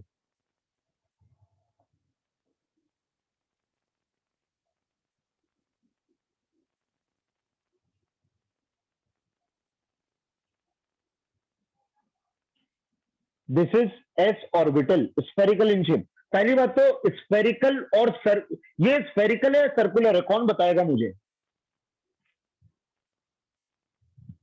कौन बताएगा मुझे ये स्फेरिकल है सर्कुलर है? स्फेरिकल है सर। यार ये स्फेरिकल और सर्कुलर में फर्क क्या रहता है बच्चों? स्फेरिकल या सर्कुलर में फर्क क्या रहता है? Spherical is 3D and circular is 2D। बिल्कुल सही कह रहा है ना? तो it is spherical not circular. Spherical is 3D and circle is 2D। जैसे अगर मैं एग्जांपल दूं तो फुटबॉल, बताइए फुटबॉल स्फीयर है या सर्कल है? फुटबॉल स्फीयर है या सर्कल है? स्फीयर है। तो फुटबॉल इज अ स्फीयर, और उसी फुटबॉल पे से अगर ट्रक गुजर जाए, now it becomes a circle. तो अगर फुटबॉल है तो स्फीयर है, उसी फुटबॉल पे से अगर ट्रक गुजर जाए तो अब आप उस फुटबॉल से ऐसे डिस्क खेल सकते हैं। अब आप उससे क्या खेल सकते हैं? डिस्क। तो सभी लोग समझ गए है ना how sphere became circle. Okay,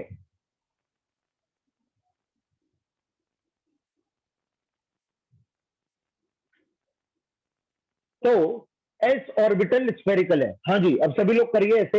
ये देखिए, अब याद रखोगे बच्चों कि ये जो ऑर्बिटल होता है, सभी लोग मेरे साथ साथ करेंगे अपने घर पे, राइट? ये जो स्फीयर होता है इसके एकदम सेंटर पे न्यूक्लियस है। यहाँ पे सेंटर पे क्या है? न्यूक्लियस है। एकदम सेंटर पे न्यूक्लियस है, और चारों तरफ से उस न्यूक्लियस को चारों तरफ से इलेक्ट्रॉन ने घेर रखा है। कुछ लोग पूछ रहे हैं कि पीसी पे मेरी स्क्रीन को मेन स्क्रीन कैसे करते हैं? यार मुझे जहां तक ध्यान है आइदर डबल क्लिक से हो जाता है। डबल क्लिक से, आप डबल क्लिक करोगे या सिंगल क्लिक करोगे, मेरी स्क्रीन मेन स्क्रीन बन जाएगी। तो मैं सभी लोगों से चाहूंगा मेरी स्क्रीन को मेन स्क्रीन बना ले। डबल क्लिक से बन जाता है। होना तो चाहिए, चाहे सिंगल क्लिक से होता होगा या डबल क्लिक से होता होगा। नहीं, मेरे पार्ट से कुछ नहीं होता है। जैसे ये लीजिए, अगर मैं अपने अपने पार्ट से इसको मेन स्क्रीन बना रहा हूं, है ना, तो इससे कुछ भी नहीं होता है।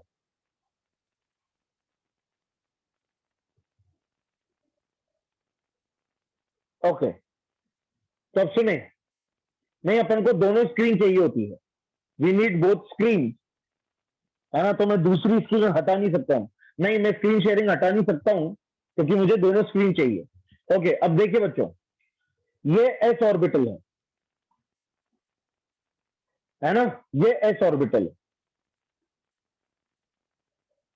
तो यहाँ पे न्यूक्लियस है, यहाँ पे न्यूक्लियस है, और चारों तरफ से इसको इलेक्ट्रॉन ने घेर रखा है। ये देखिए आप।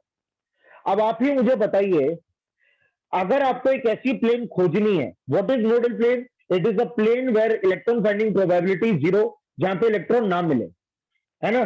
तो आप ही मुझे बताइए कि ऐसे ऐसी कोई प्लेन कैसे मिल सकती है जहां पे इलेक्ट्रॉन ना मिले? तो बच्चों, एक मेरा आपसे सवाल है, इलेक्ट्रॉन न्यूक्लियस के आसपास होता है या न्यूक्लियस पर होता है? सब लोग मेरे सवाल का जवाब दीजिए। इलेक्ट्रॉन न्यूक्लियस के आसपास होता है या न्यूक्लियस पे होता है या न्यूक्लियस के अंदर होता है? मेरे हिसाब से न्यूक्लियस के आसपास इलेक्ट्रॉन होता है। इलेक्ट्रॉन कभी भी न्यूक्लियस के अंदर तो नहीं होता है। तो अगर मुझे किसी भी ऑर्बिटल में नोडल प्लेन चाहिए, अगर मुझे किसी भी ऑर्बिटल में नोडल प्लेन चाहिए, तो मैं उसके न्यूक्लियस से गुजरना चाहूंगा बगैर किसी इलेक्ट्रॉन से मिले।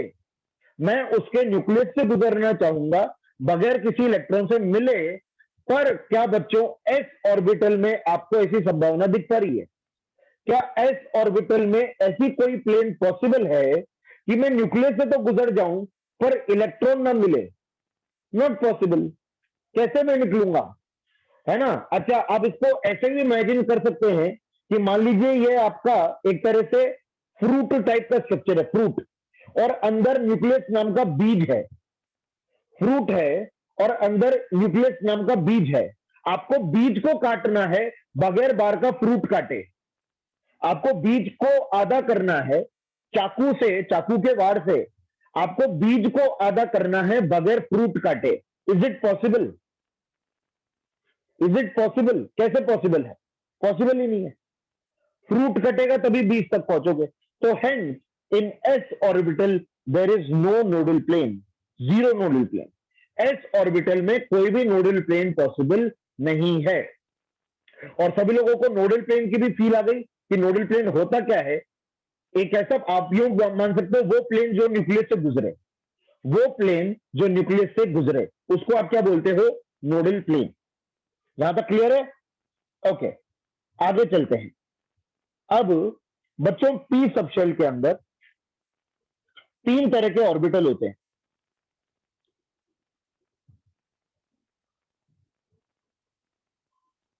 आपको ही पता है पी सबशेल में हम 3 ऑर्बिटल बनाते हैं, ऐसे 3 ऑर्बिटल बनाते हैं। यस, तो वो 3 ऑर्बिटल क्यों बनाते हैं? क्योंकि 3 तरह के आपके ऑर्बिटल होते हैं, पीएक्स, पीवाई और पीजेड।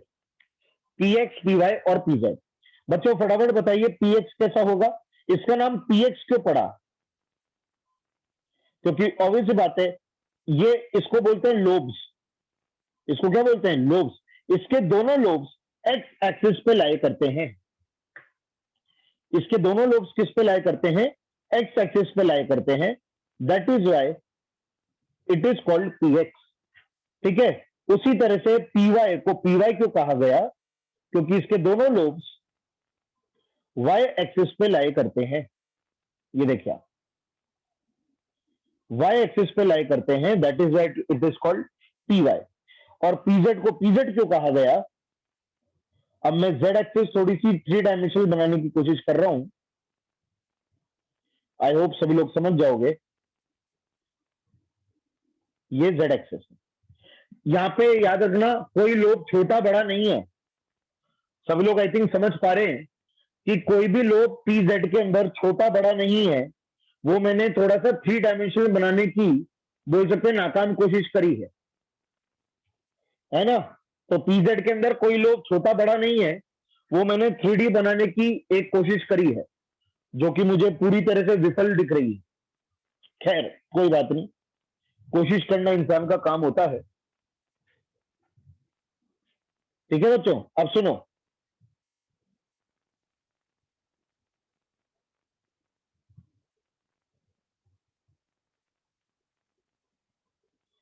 हाँ जी, अब सुनिएगा मेरी बात। यहां पर फिर से आपको हर एक में नोडल प्लेन चाहिए। आपको हर एक में यहां पे क्या दिखाना है? Nodal plane.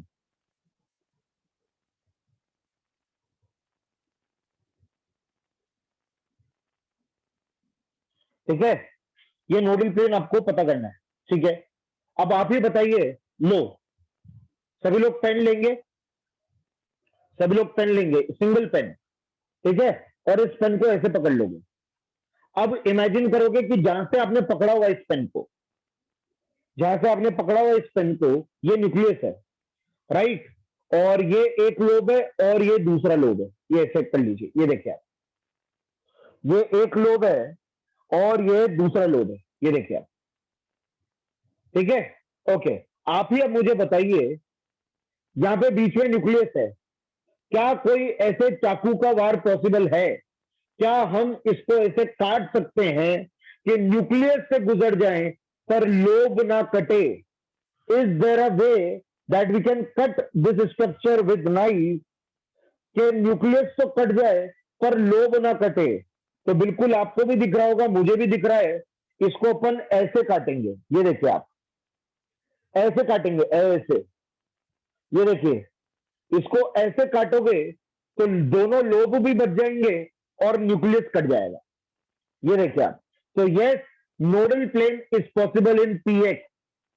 तो अपन पहली बात तो एक्सिस डिसाइड करें। This is the x axis, this is the y axis and this is the z axis. ये जेड एक्सिस है, ये पीएक्स, पीवाई और पीजेड। ये देखिए आप, इस तरह से पीएक्स, पीवाई और पीजेड, है ना।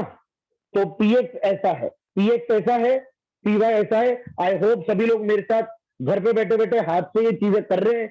जो लोग करेंगे उनको आज के बाद इस टॉपिक में कभी कोई डाउट नहीं आएगा।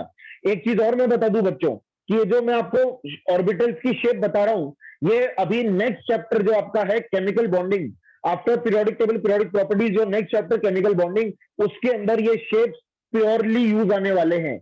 ये सारे शेप्स बहुत ज्यादा यूज आने वाले हैं। तो वहां पर आप ये नहीं बोल सकते कि सर मेरे को तो शेप्स आती नहीं है, तो मेरे को ये टॉपिक समझ में कैसे आएगा। आपको ये शेप्स की नॉलेज होनी चाहिए, ये शेप्स कैसे होते हैं आपको उसकी प्रॉपर नॉलेज होनी चाहिए। ठीक है, तो इस बात को समझिएगा, ये शेप्स अच्छे से समझिए आप। ये देखिए पीएक्स, पीवाई और पीजेड, ये पीजेड जेड एक्सिस पे, जेड एक्सिस पे पीजेड, ये देखिए आप। ठीक है, ओके। अब आप बताइए, ये पीएक्स था, इसको अपन काट रहे हैं, ये पीएक्स था, अपन इसको काट रहे हैं। अब कई लोग कहेंगे कि मैं ऐसे काट रहा हूं, कई लोग कहेंगे मैं ऐसे काट रहा हूं।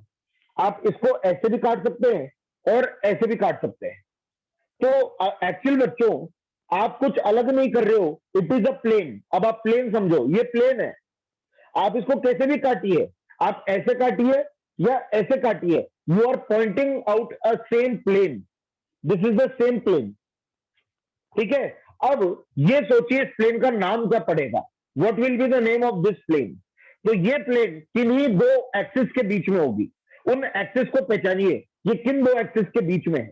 तो बच्चों देख सकते हो, ये वाई एक्सिस था, ये वाई एक्सिस था और ये जेड एक्सिस है, ये वाई एक्सिस है और ये जेड एक्सिस है। ये देखिए इन्हीं के बीच में तो ये प्लेन है। सभी को मेरे साथ हैंड घुमाना पड़ेगा, this is y z plane. तो पीएक्स की नोडल प्लेन, पीएक्स की nodal plane is y z plane. क्या सभी को एकदम क्लियर हो रहा है क्या बॉस? सभी को दिखना चाहिए और सभी को देखना है, अनिवार्य रूप से देखना है, लफड़ा हो जाएगा आगे जाके। तो ये देखिए आप, ये वाई जेड प्लेन, राइट। तो मैं यहां पे लिखने जा रहा हूं कि इसकी एक ही नोडल प्लेन है, which is y z plane.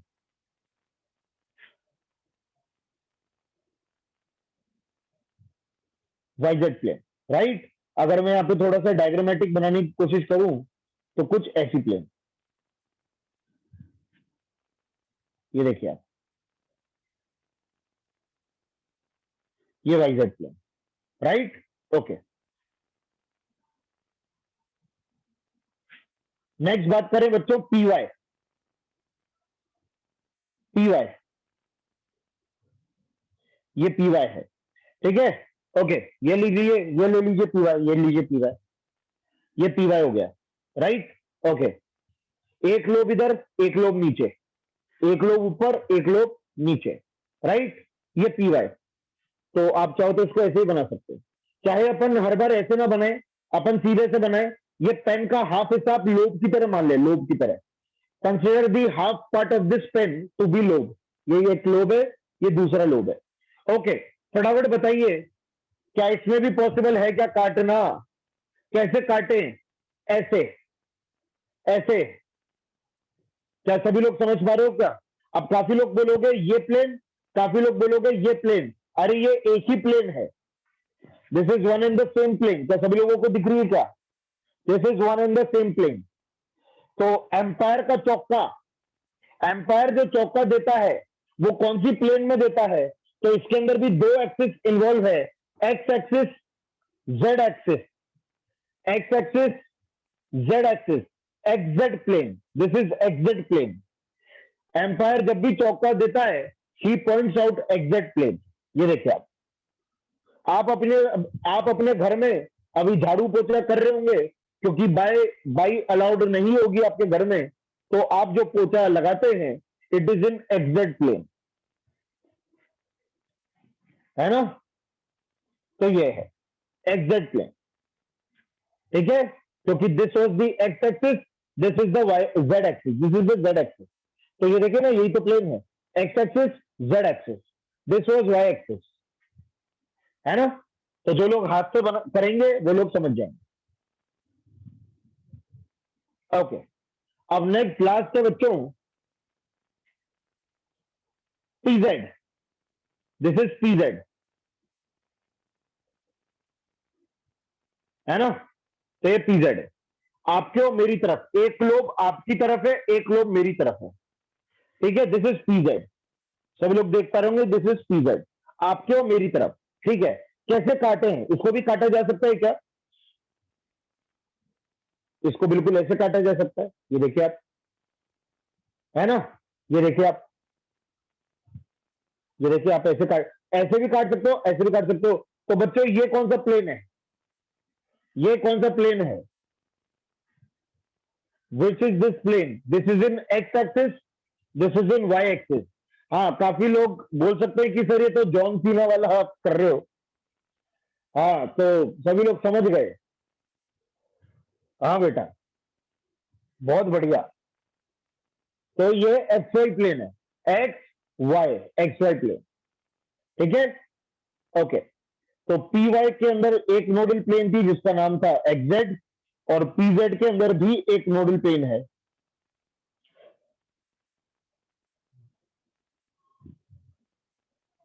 PZ के अंदर भी एक नोडल प्लेन है जिसका नाम था एक्स वाई। ठीक है।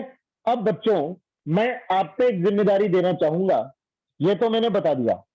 अब सभी के पास कॉपी के अंदर डी के शेप्स भी बने हुए हैं। सभी के कॉपी में डी के शेप्स बने हुए, डी 5 होते हैं।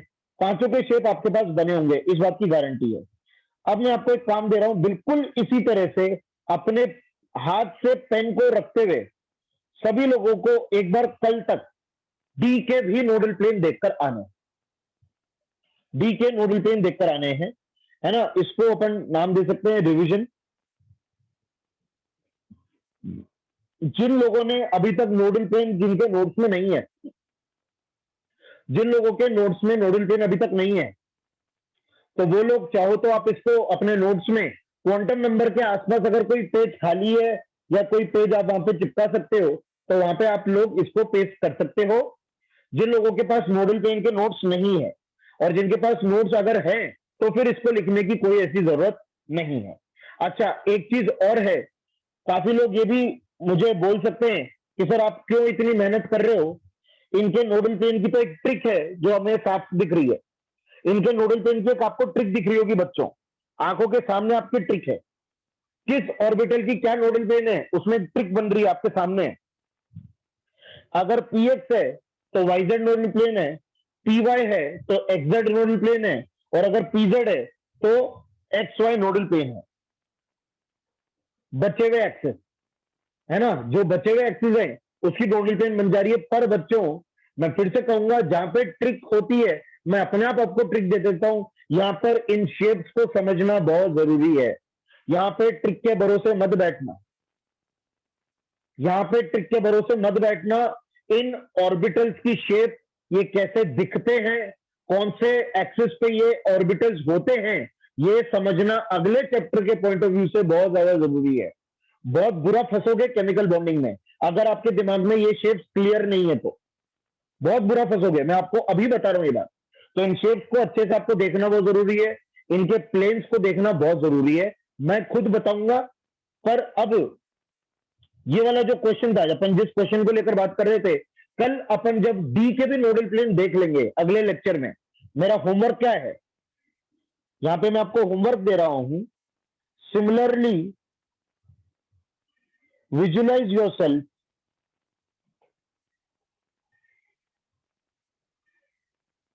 nodal planes of d orbitals, of all d orbitals। ठीक है, तो आपको विजुअलाइज करना है nodal plane of all d orbitals by yourself. फिर मैं इसको कल बताऊंगा, और कल ही मैं आपको फिर ये सवाल भी एक्सप्लेन कर दूंगा। और हो सकेगा तो कल ही ये क्वांटम नंबर की कंप्लीट शीट डिस्कशन आपका कल हो जाएगा, क्योंकि इस क्वेश्चन के अलावा एक जेई एडवांस का जो तीसरा सवाल है, अब और कोई खतरनाक सवाल इस शीट में नहीं बचा। एक तो ये क्वेश्चन है, ये पैराग्राफ है, और एक जेई एडवांस का तीसरा सवाल है। और कोई क्वेश्चन उसमें खतरनाक अब रहा ही नहीं। There is no good question left in this. ठीक है। अच्छा, एक चीज और, काफी लोगों को शायद सर ने रेडियल नोड वाला कुछ बात बताई है। बच्चों, अभी रेडियल नोड कहीं पे भी काम नहीं आएगा। पता नहीं कौन से बैच में या कौन से सर ने कुछ रेडियल नोड के बारे में भी काफी बच्चों को बताया है। मैं उन लोगों को बोल दूं, रेडियल नोड को अभी आप भूल सकते हो। वो कहीं पे भी आपको क्वेश्चन में या किसी भी जगह अभी आईओसी में इन इनऑर्गेनिक केमिस्ट्री कहीं पे भी यूज नहीं आएगा। वो कहीं पे भी क्वेश्चन में यूज नहीं आएगा। आप उसको छोड़ दीजिए, रेडियल नोड को छोड़ दीजिए। सर ने आपको बता दिया है, बहुत अच्छी बात है, बताना कुछ गलत नहीं है। बट आईओसी के अंदर उसका कोई यूज नहीं है, तो आप उसको भी छोड़ सकते हैं। ठीक है, focus on the important thing. Okay, चलिए अब एक काम करते हैं, आगे अपन आयनाइजेशन एनर्जी आगे कंटिन्यू करते हैं। आज का डिस्कशन यहीं पे कंप्लीट करते हैं।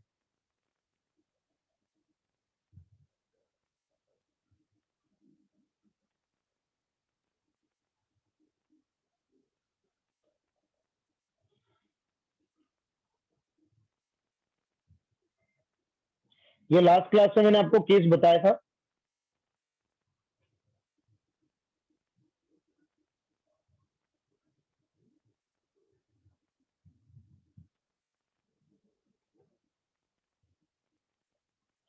है ना? आई होप यहां तक सभी लोगों को क्लियर था। आगे बढ़ता हूं।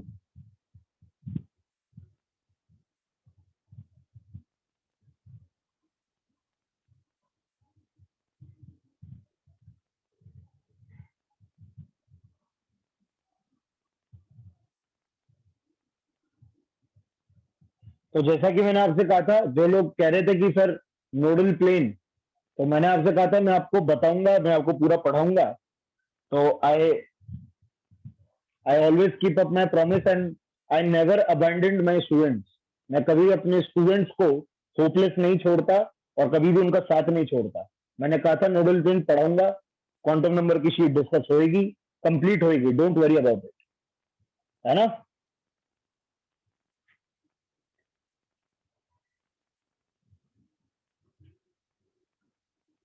अभी नोडल प्लेन पूरा बता दूंगा मैं, डोंट वरी। ओके, हाँ जी। अब बात यह है कि अपनी पीरियड को लेकर तो सारी बात हो चुकी है ना? पीरियड को लेकर सारी बात हो चुकी है। अपन ने एस और पी ब्लॉक में along the period ionisation energy compare कर लिया था कल। पूरा second period, third period, IE1 भी कंपेयर करा था, IE2 भी कंपेयर करा था। डी ब्लॉक के लिए मैंने आपको बोल ही दिया कि पीरियड में कभी भी आपसे पूरे डी ब्लॉक का कोई नहीं पूछेगा। क्यों नहीं पूछेगा? क्योंकि कोई भी रेगुलर वेरिएशन नहीं है। कभी आयनेशन एनर्जी बढ़ जाती है, घट जाती है, बढ़ जाती है, घट जाती है। तो जब कोई रेगुलर वेरिएशन है ही नहीं, तो कोई भी आपसे डी ब्लॉक में अलोंग द पीरियड नहीं पूछेगा। हाँ, ऐसे दो दो एलिमेंट्स करके जरूर पूछ सकते हैं और आप बहुत आराम से आंसर दे सकते हैं। ऐसे दो दो एलिमेंट्स करके पूछे जा सकते हैं, जैसे क्रोमियम मैंगनीज ले लिया, कॉपर जिंक ले लिया, ऐसे दो दो एलिमेंट्स करके पूछ सकते हैं। पर पूरा स्टैंडर्ड से लेकर जिंक आपसे कोई नहीं पूछेगा। ये बात मैंने आपको बता दी थी। ठीक है, ये होगी बात। तो पीरियड पूरा कंप्लीट हो चुका है। अब अपन आते हैं आयनेशन एनर्जी इन ग्रुप्स। अब अपन आते हैं आयनेशन एनर्जी इन ग्रुप्स। तो नेक्स्ट पार्ट है इन ग्रुप्स। अब ग्रुप की बात अपन करेंगे।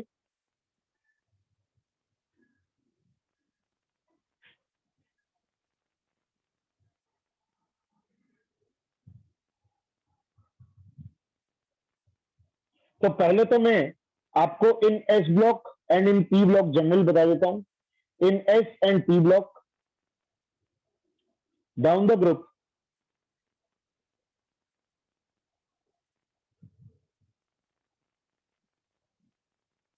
IE decreases.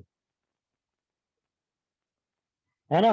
जैसे अगर अपन बात करें lithium, sodium, potassium, rubidium, caesium,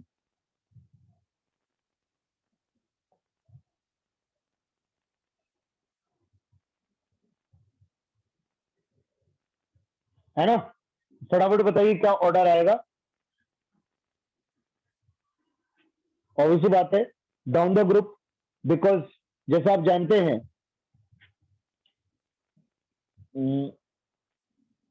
जो एटॉमिक रेडियस का ऑर्डर है उसका जस्ट ऑपोजिट आएगा। तो जैसे अगर मैं पूछूं आपसे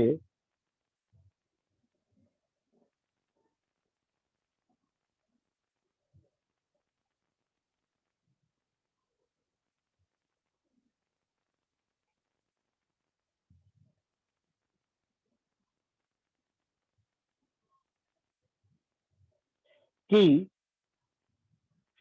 हाइड्रोजन भी बेटा आएगा ना, हाइड्रोजन क्यों नहीं आएगा? हाइड्रोजन की साइज तो सबसे छोटी होगी, है ना? हाइड्रोजन भी आएगा। अब मैं आपसे, अरे यार,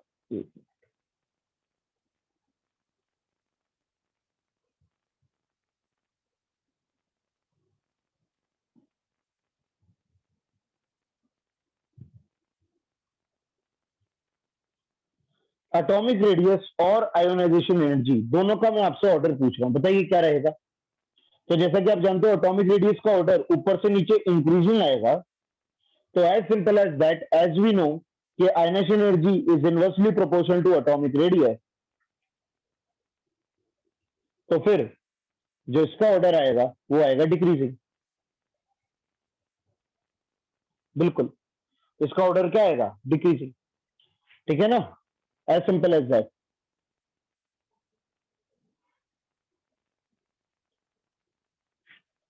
उसी तरह से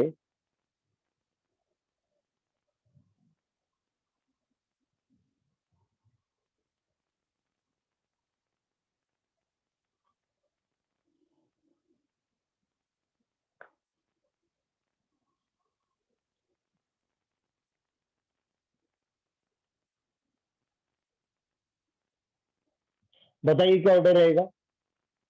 तो एटॉमिक रेडियस से ऊपर से नीचे बढ़ती है, तो आयोनाइजेशन एनर्जी ऊपर से नीचे क्या होगी? घटेगी। As simple as that.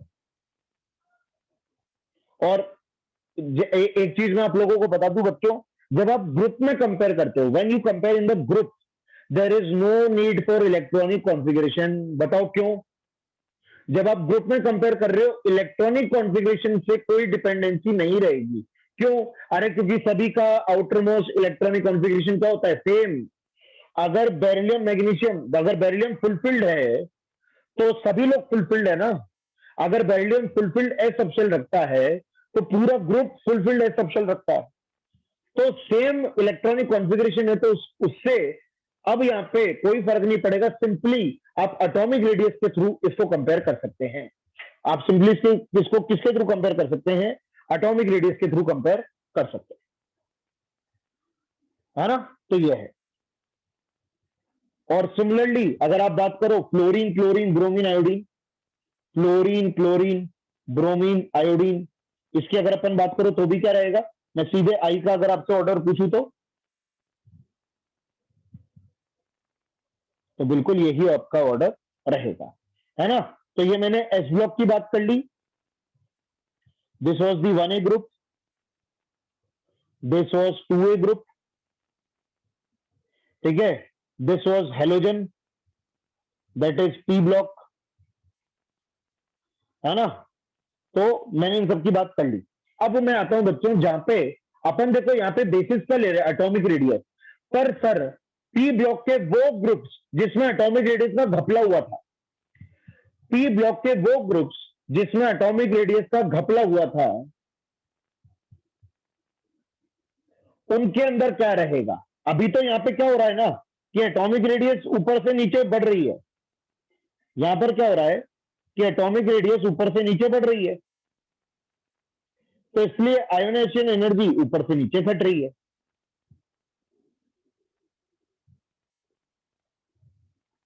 इसलिए आयोनाइजेशन एनर्जी ऊपर से नीचे घट रही है। पर जहां पे एटॉमिक रेडियस का घपला रहेगा वहां पे क्या होगा? तो उसके लिए अब मैं आ रहा हूं एक्सेप्शन के ऊपर। Now I am coming, these are the without exception cases. यहां पर तो कोई अभी तक एक्सेप्शन था नहीं। These are the without exception cases, है ना। Similar for similar for group 15, 16 and 18। मैंने फर्स्ट ग्रुप और सेकंड ग्रुप को कंपेयर कर दिया। Similar for group 15, 16, 18, this is the group 17। पर ग्रुप 13 और 14 में घपला था बच्चों, सब लोगों को याद होगा। ग्रुप 13 और 14 में घपला। ठीक है, अब मैं आता हूं ग्रुप 13 के ऊपर। पहले तो मैं ग्रुप 13 की बात कर लेता हूं। ग्रुप 13 है boron, aluminium, gallium, indium, thallium. यार ये धनंजय मौर्य, देखो यार मैं बार बार हर क्लास में ये बात नहीं कह सकता। अब मैं सभी लोगों को प्रॉपर वार्निंग दे रहा हूं। 11:30 बजते ही अगर किसी ने मुझे कहा कि सर क्लास छोड़ दो, I will kick that student out without saying a word. मैं उस बच्चे को क्लास से बाहर निकाल दूंगा एक शब्द कुछ कहे। Dhananjay Maurya, please be careful in the coming classes. अगर अभी आपको क्लास छोड़नी है तो आप निकल जाइए। आगे अगर किसी ने 11:30 बजे मुझे कहा कि सर क्लास छोड़ दीजिए, मैं उस बच्चे को बगैर कुछ कहे क्लास से सही में बाहर कर दूंगा, क्योंकि वो बच्चा बोर हो चुका है, तो बोर बच्चे को पढ़ाने का कोई सेंस नहीं है ना। हाँ, और फिर वो वापस आ भी नहीं सकते। जो बच्चे को मैं किक आउट कर देता हूं वो वापस क्लास से नहीं जुड़ पाएगा। तो मैं सभी लोगों को ये बात कह दूं। ओके, तो ग्रुप 13 में पहले में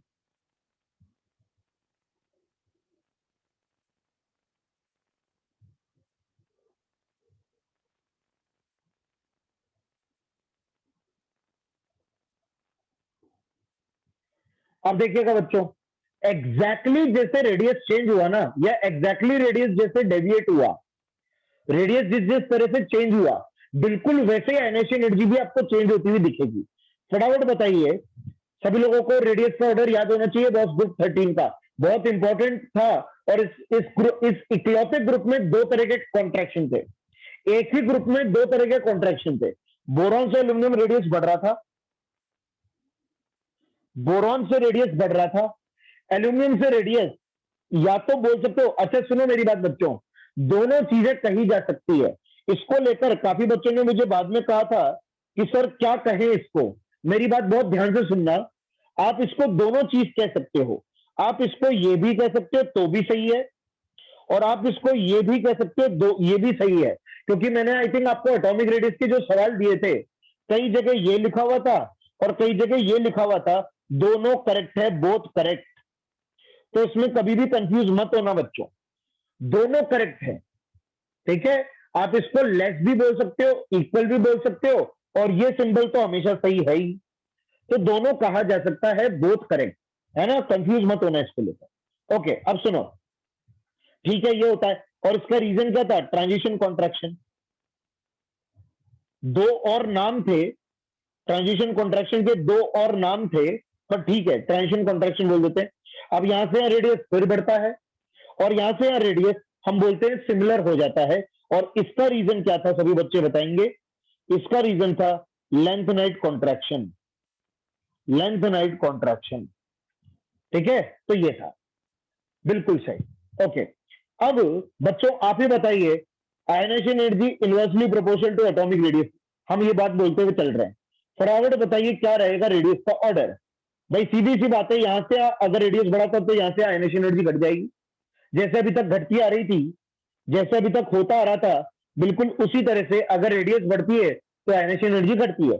बिल्कुल सिमिलरली बोरॉन एल्यूमिनियम में भी ऐसा ही होगा, बोरॉन एल्यूमिनियम में भी ऐसा होगा। पर बच्चों यहां से यहां आयनाइजेशन एनर्जी क्या हो जाएगी?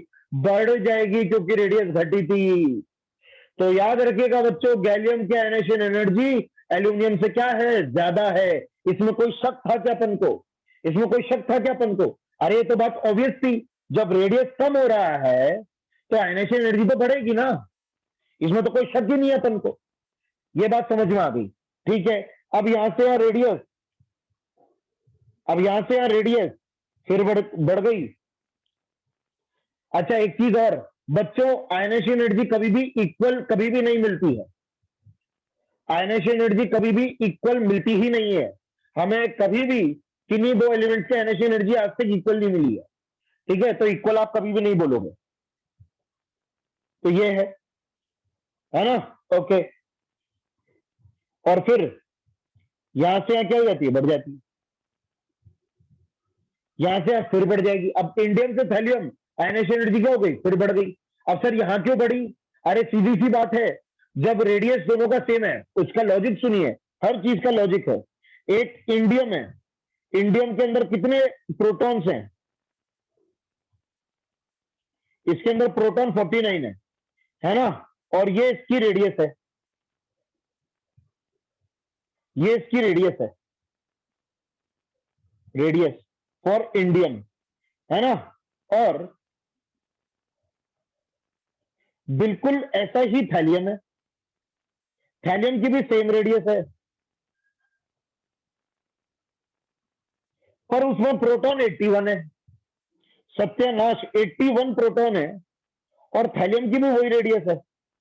आप ही बताइए, ये दोनों का इलेक्ट्रॉन चुराना क्या सेम ताकत लेगा? क्या दोनों में सेम ताकत लगेगी दोनों का इलेक्ट्रॉन चुराने में? आप खुद बताइए, दोनों की सिमिलर रेडियस है, एक में प्रोटॉन 49 है, एक में प्रोटॉन 81 है। क्या दोनों में सेम ताकत लगेगी? इलेक्ट्रॉन चुराने आया हूं मैं इलेक्ट्रॉन चुराने आया हूं, क्या दोनों में सेम ताकत लगेगी? और ज्यादा लगेगी तो किसमें लगेगी? थैलियम में लगेगी ना, एज सिंपल एज दैट। तो सभी लोग समझ गए क्या? Radius of indium is almost similar as radius of thallium, पर नंबर ऑफ प्रोटॉन्स आर 32 ज्यादा है भाई इंडियम में, 32 प्रोटॉन ज्यादा है थैलियम में। इलेक्ट्रॉन निकालने में प्राण निकल जाएंगे। तो सभी लोग समझ गए, इस वजह से आयनाइजेशन एनर्जी थैलियम में क्या होगी? ज्यादा। आयनाइजेशन एनर्जी थैलियम में क्या होगी? ज्यादा। तो ठीक है सर, पूरा सीक्वेंस हम समझ गए, हम पूरा सीक्वेंस समझ गए, राइट। पर सर ये क्या सीक्वेंस हुआ? ऐसे ऐसे, ये ऐसे, फिर ऐसे, फिर ऐसे, फिर ऐसे, ये क्या? ये इसको कैसे याद रखेंगे हम? How will we remember this order? तो बच्चों, डेटा वाइज इसका आपको ऑर्डर याद रखना है, डेटा वाइज आपको इसका सीक्वेंस याद रखना है। मेरे शब्दों पर ध्यान देना, डेटा याद नहीं करना है, डेटा का सीक्वेंस याद रखना है।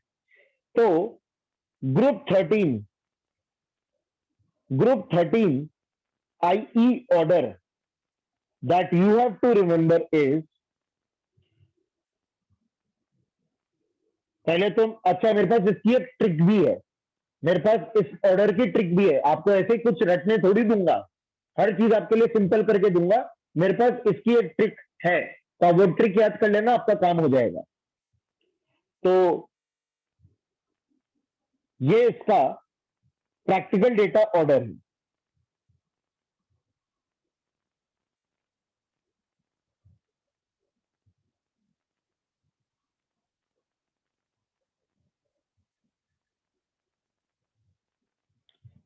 है ना?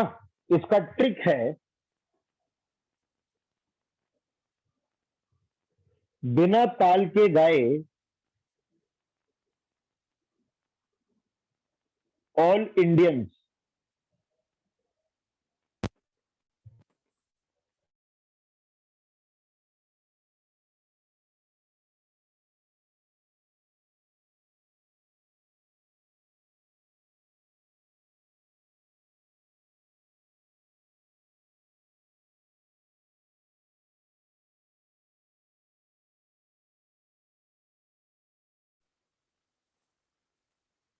है ना, या ऑल इंडोनेशियंस, ये लो। अब ठीक है, बिना ताल के गाए ऑल इंडोनेशियंस, अब ठीक है ना? क्योंकि मुझे आईएन का कुछ बनाना था, आईएन, तो बिना ताल के गाए ऑल इंडोनेशियंस। ये इसका बच्चों प्रैक्टिकल डेटा ऑर्डर है। डेटा याद नहीं करना है, ऑर्डर याद करना। अब एक क्लास, अभी मैं आपको इसको ग्राफ से भी प्रूव करके दिखाऊंगा, संभव अभी मैं ग्राफ से प्रूव करके दिखाऊंगा, डोंट वरी, ठीक है। अब सुनो, एक लास्ट ग्रुप और जो बचा है, ग्रुप 14 की भी बात कर लेते हैं, क्योंकि अपन सारे ग्रुप्स की बात कर चुके हैं, ग्रुप 14 की भी बात कर लेते हैं। ग्रुप 14 था, अगर एटॉमिक रेडियस वाइज लिखूं, कहे शिव जी सुनो प्रभु,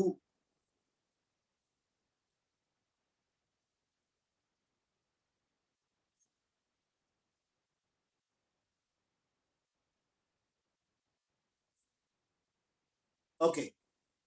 तो एटॉमिक रेडियस का ऑर्डर ऐसे जाता है, पर यहाँ पे क्या हो जाता है? सेम।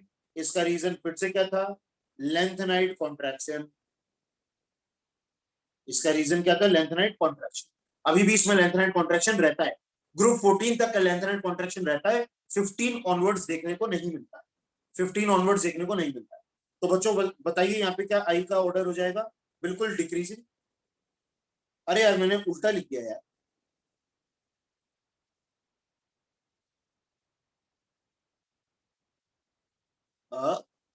ये रहता है और फिर इक्वल हो जाता है, तो आई का ऑर्डर क्या हो जाएगा? ये हो जाएगा। पर यहां से यहां बच्चों क्या हो जाएगा? इंक्रीजिंग हो जाएगा, due to same reason as indium and thallium, जैसे इंडियम और थैलियम में हुआ था, बिल्कुल सेम रीजन ये यहाँ पे आपको लगेगा। ठीक है, और इसका आपको डेटा वाइज ऑर्डर भी नहीं याद रखना है, इसका आपको डेटा वाइज ऑर्डर नहीं याद रखना है। आपको सिर्फ इतना याद रखना है कि लेड के एनएच एनर्जी टिन से ज्यादा होती है। इसमें आपको, जैसे मैंने बोरॉन ग्रुप का पूरा ऑर्डर बताया, जैसे मैंने आपको बोरॉन ग्रुप का पूरा ऑर्डर बताया, आपको इसके अंदर वो ऑर्डर याद नहीं रखना, नो नीड। ठीक है, ओके। अब मैं ये सारे जो मैंने आपको ऑर्डर बताए, मैं आपको प्रॉपर डेटा से उनको प्रूव करना चाहूंगा। मेरे पास शीट है आप लोगों की,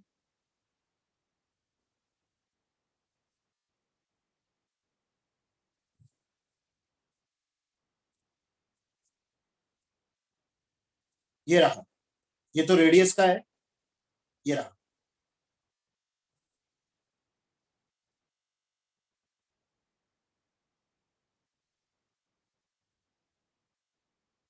ओके, सभी को स्प्लिट स्क्रीन दिख रही होगी। चालू करते हैं जहां से मैंने बात शुरू करी, ये रहा, ये देखिए आप, इसमें हाइड्रोजन तो नहीं है। सब लोगों को दोनों स्क्रीन पूरी दिख रही है ना?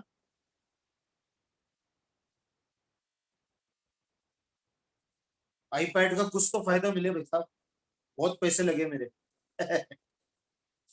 कुछ तो फायदा निकाले इसका। ओके,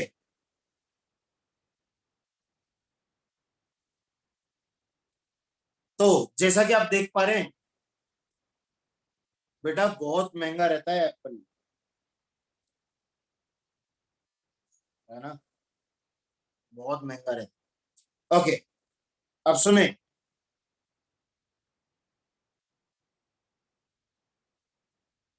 हाँ, it's iPad pro, I have iPad pro, है ना, एंड मैंने आप लोगों को कभी दिखाया नहीं था।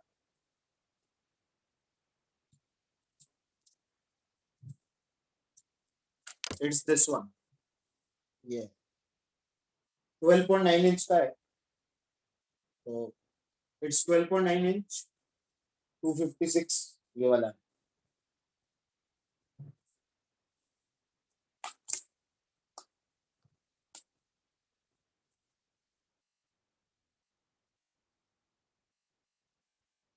ओके, बहुत महंगा है बेटा, मोर देन 1 लाख रुपीज का पड़ा मुझे, more than 1 lakh rupees. Okay, पर एक्चुअली हुआ ये कि जो लास्ट लास्ट टाइम जब ऑनलाइन शुरू हो गया था ना, जब कोरोना वेव आ गई थी लास्ट टाइम, तो फिर मुझे लगा कि अगर मुझे अपने बच्चों से कनेक्टेड रहना है तो मुझे फिर कुछ ना कुछ रिसोर्स, मतलब अगर मुझे बच्चों को वैसे ही पढ़ाना है जैसे मैं अपनी क्लास में पढ़ाता हूँ, आई थिंक आप लोग तो मुझसे ऑफलाइन नहीं पढ़े हुए हो, बट मैं ऑफलाइन जैसे पढ़ाता हूँ, अगर मुझे वैसे ही बच्चों को ऑनलाइन पढ़ाना है तो I have to make some arrangements my self.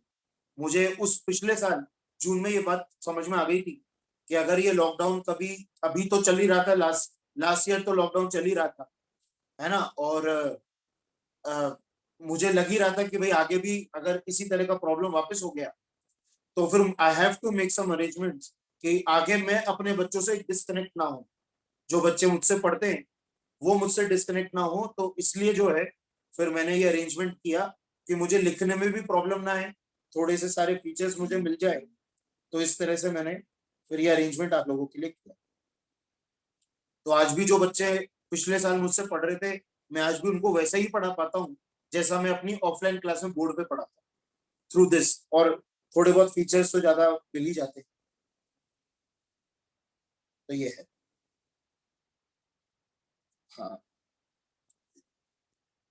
बाकी मुझे इतना गैजेट्स का कोई खास शौक होता नहीं है, आई डोंट, मुझे गैजेट्स का बिल्कुल भी शौक नहीं, बिल्कुल भी शौक नहीं। बस ये है कि बच्चों को पढ़ाने के लिए कुछ भी करो।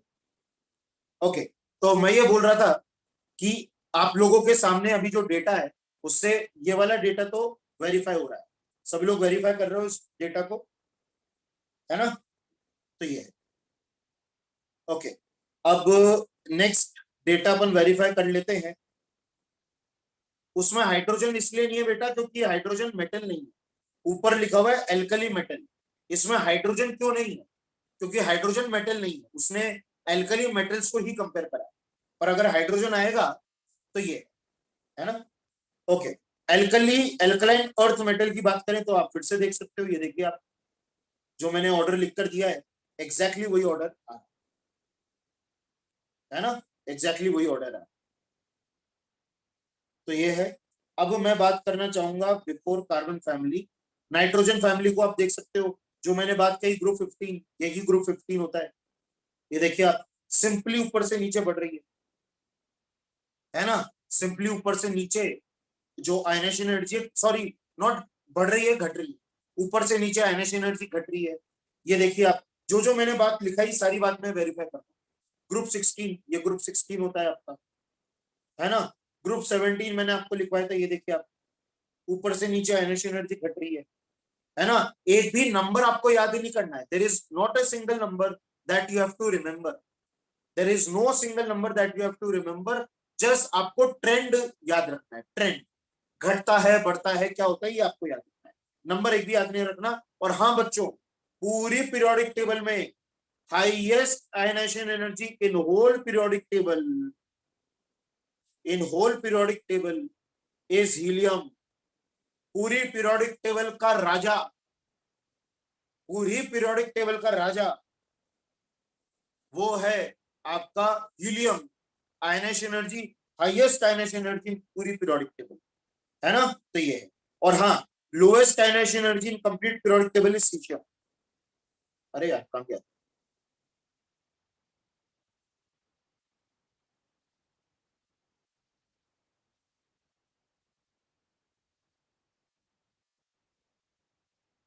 Lowest IE in complete periodic table,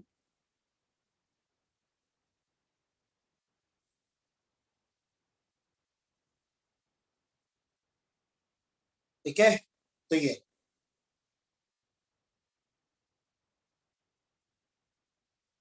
तो देख सकते हो आप, 16, 17, 18 ग्रुप ये पूरा कंपेयर हो चुका है।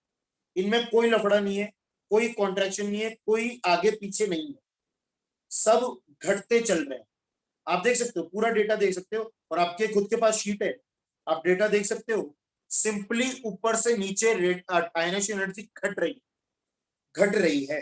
तो ये, अब मैं बात करना चाहूंगा जो अपन ने बात छेड़ी थी, ionization energy of 13th group.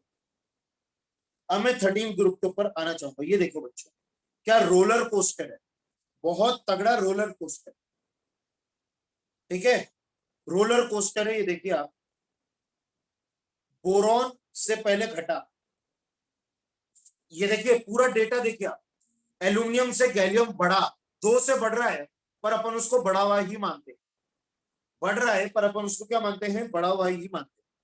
फिर गैलियम से इंडियम फिर घटा, फिर इंडियम से थैलियम बढ़ा। ये आप वेरीफाई करिए पूरा डेटा, जो मैंने डेटा आपको यहाँ पे लिखवा रखा है, जो डेटा मैंने आपको यहाँ पे लिखवा रखा है पूरा वेरीफाई करिए आप। बोरॉन से एल्यूमिनियम घटा, फिर बढ़ा, फिर घटा, फिर बढ़ा, ये देखिए आप, है ना। तो अब आपको याद क्या करना है, डेटा याद नहीं करना है आपको, ये सीक्वेंस याद रखना है, ये वाला, बिना ताल के गाए ऑल इंडोनेशियंस, बिना ताल के गाए ऑल इंडोनेशियंस, है ना। तो ये हो गया।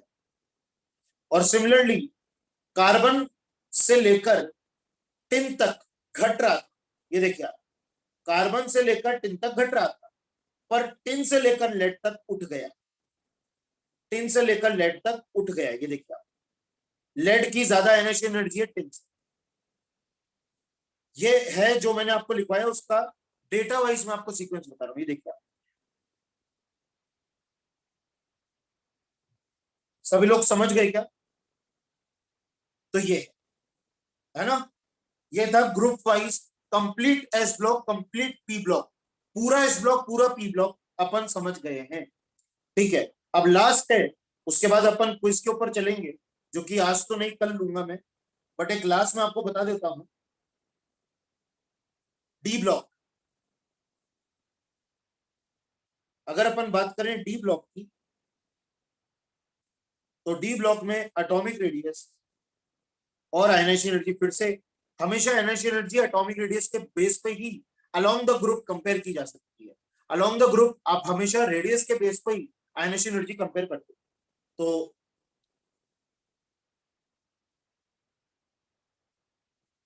Three D, 4D, 5D, 3D, 4D, 5D। आप लोग बताइए बच्चों, एटॉमिक रेडियस का क्या सीक्वेंस था? यहां से यहां बढ़ रहा था और यहां से यहां क्या रहा था? सेम। 3D से 4D रेडियस बढ़ रहा था और 4D से 5D क्या था? सेम। तो फटाफट बताइए आयनाइजेशन एनर्जी का क्या हो जाएगा भाई? यहां से यहां घटेगा और यहां से यहां क्या हो जाएगा? बढ़ जाएगा। जहां पे भी रेडियस सेम रहता है वहां पे ज्यादा प्रोटॉन्स वाले एलिमेंट्स का आयनाइजेशन एनर्जी बढ़ जाता है।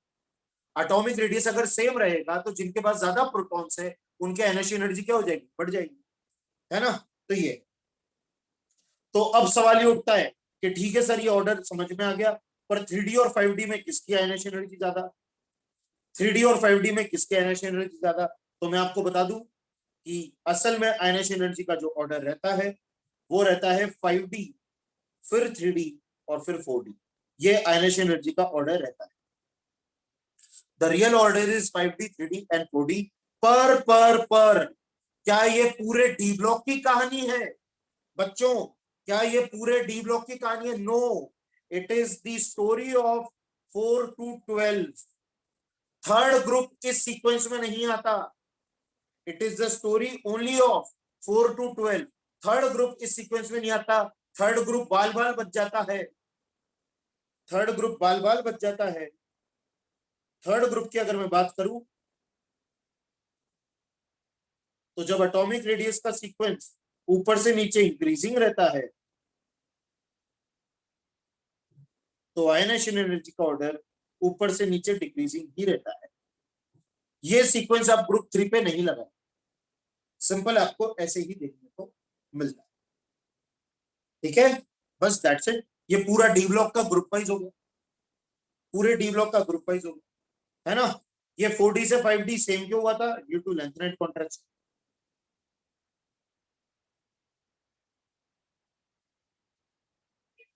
है ना? ये लेंथ नाइट कॉन्ट्रैक्शन हो गया। ओके, चलिए ठीक है, यहां तक रखते हैं आज का सेशन, है ना? और नेक्स्ट क्लास में आपको मैं क्विज करवाऊंगा। सब लोगों को ये हैंड आउट दे देता हूं मैं। होप सभी को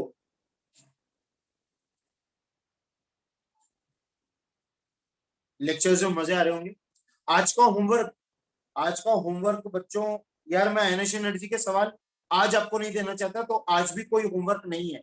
नो होमवर्क फॉर टुडे, ठीक है?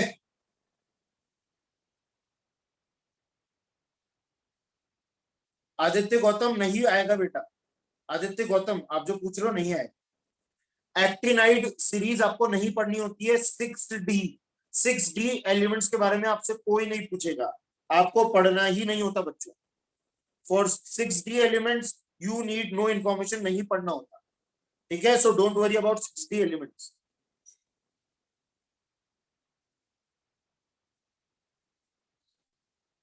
ओके, अच्छा बच्चों, रेस 7 के हैंडआउट मैंने आप लोगों को दे दिए थे।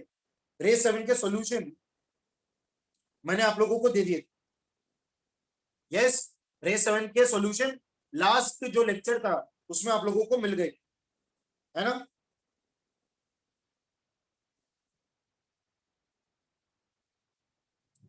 ओके, और रेस 8 के मैं आपको दे दूंगा बाद, है ना?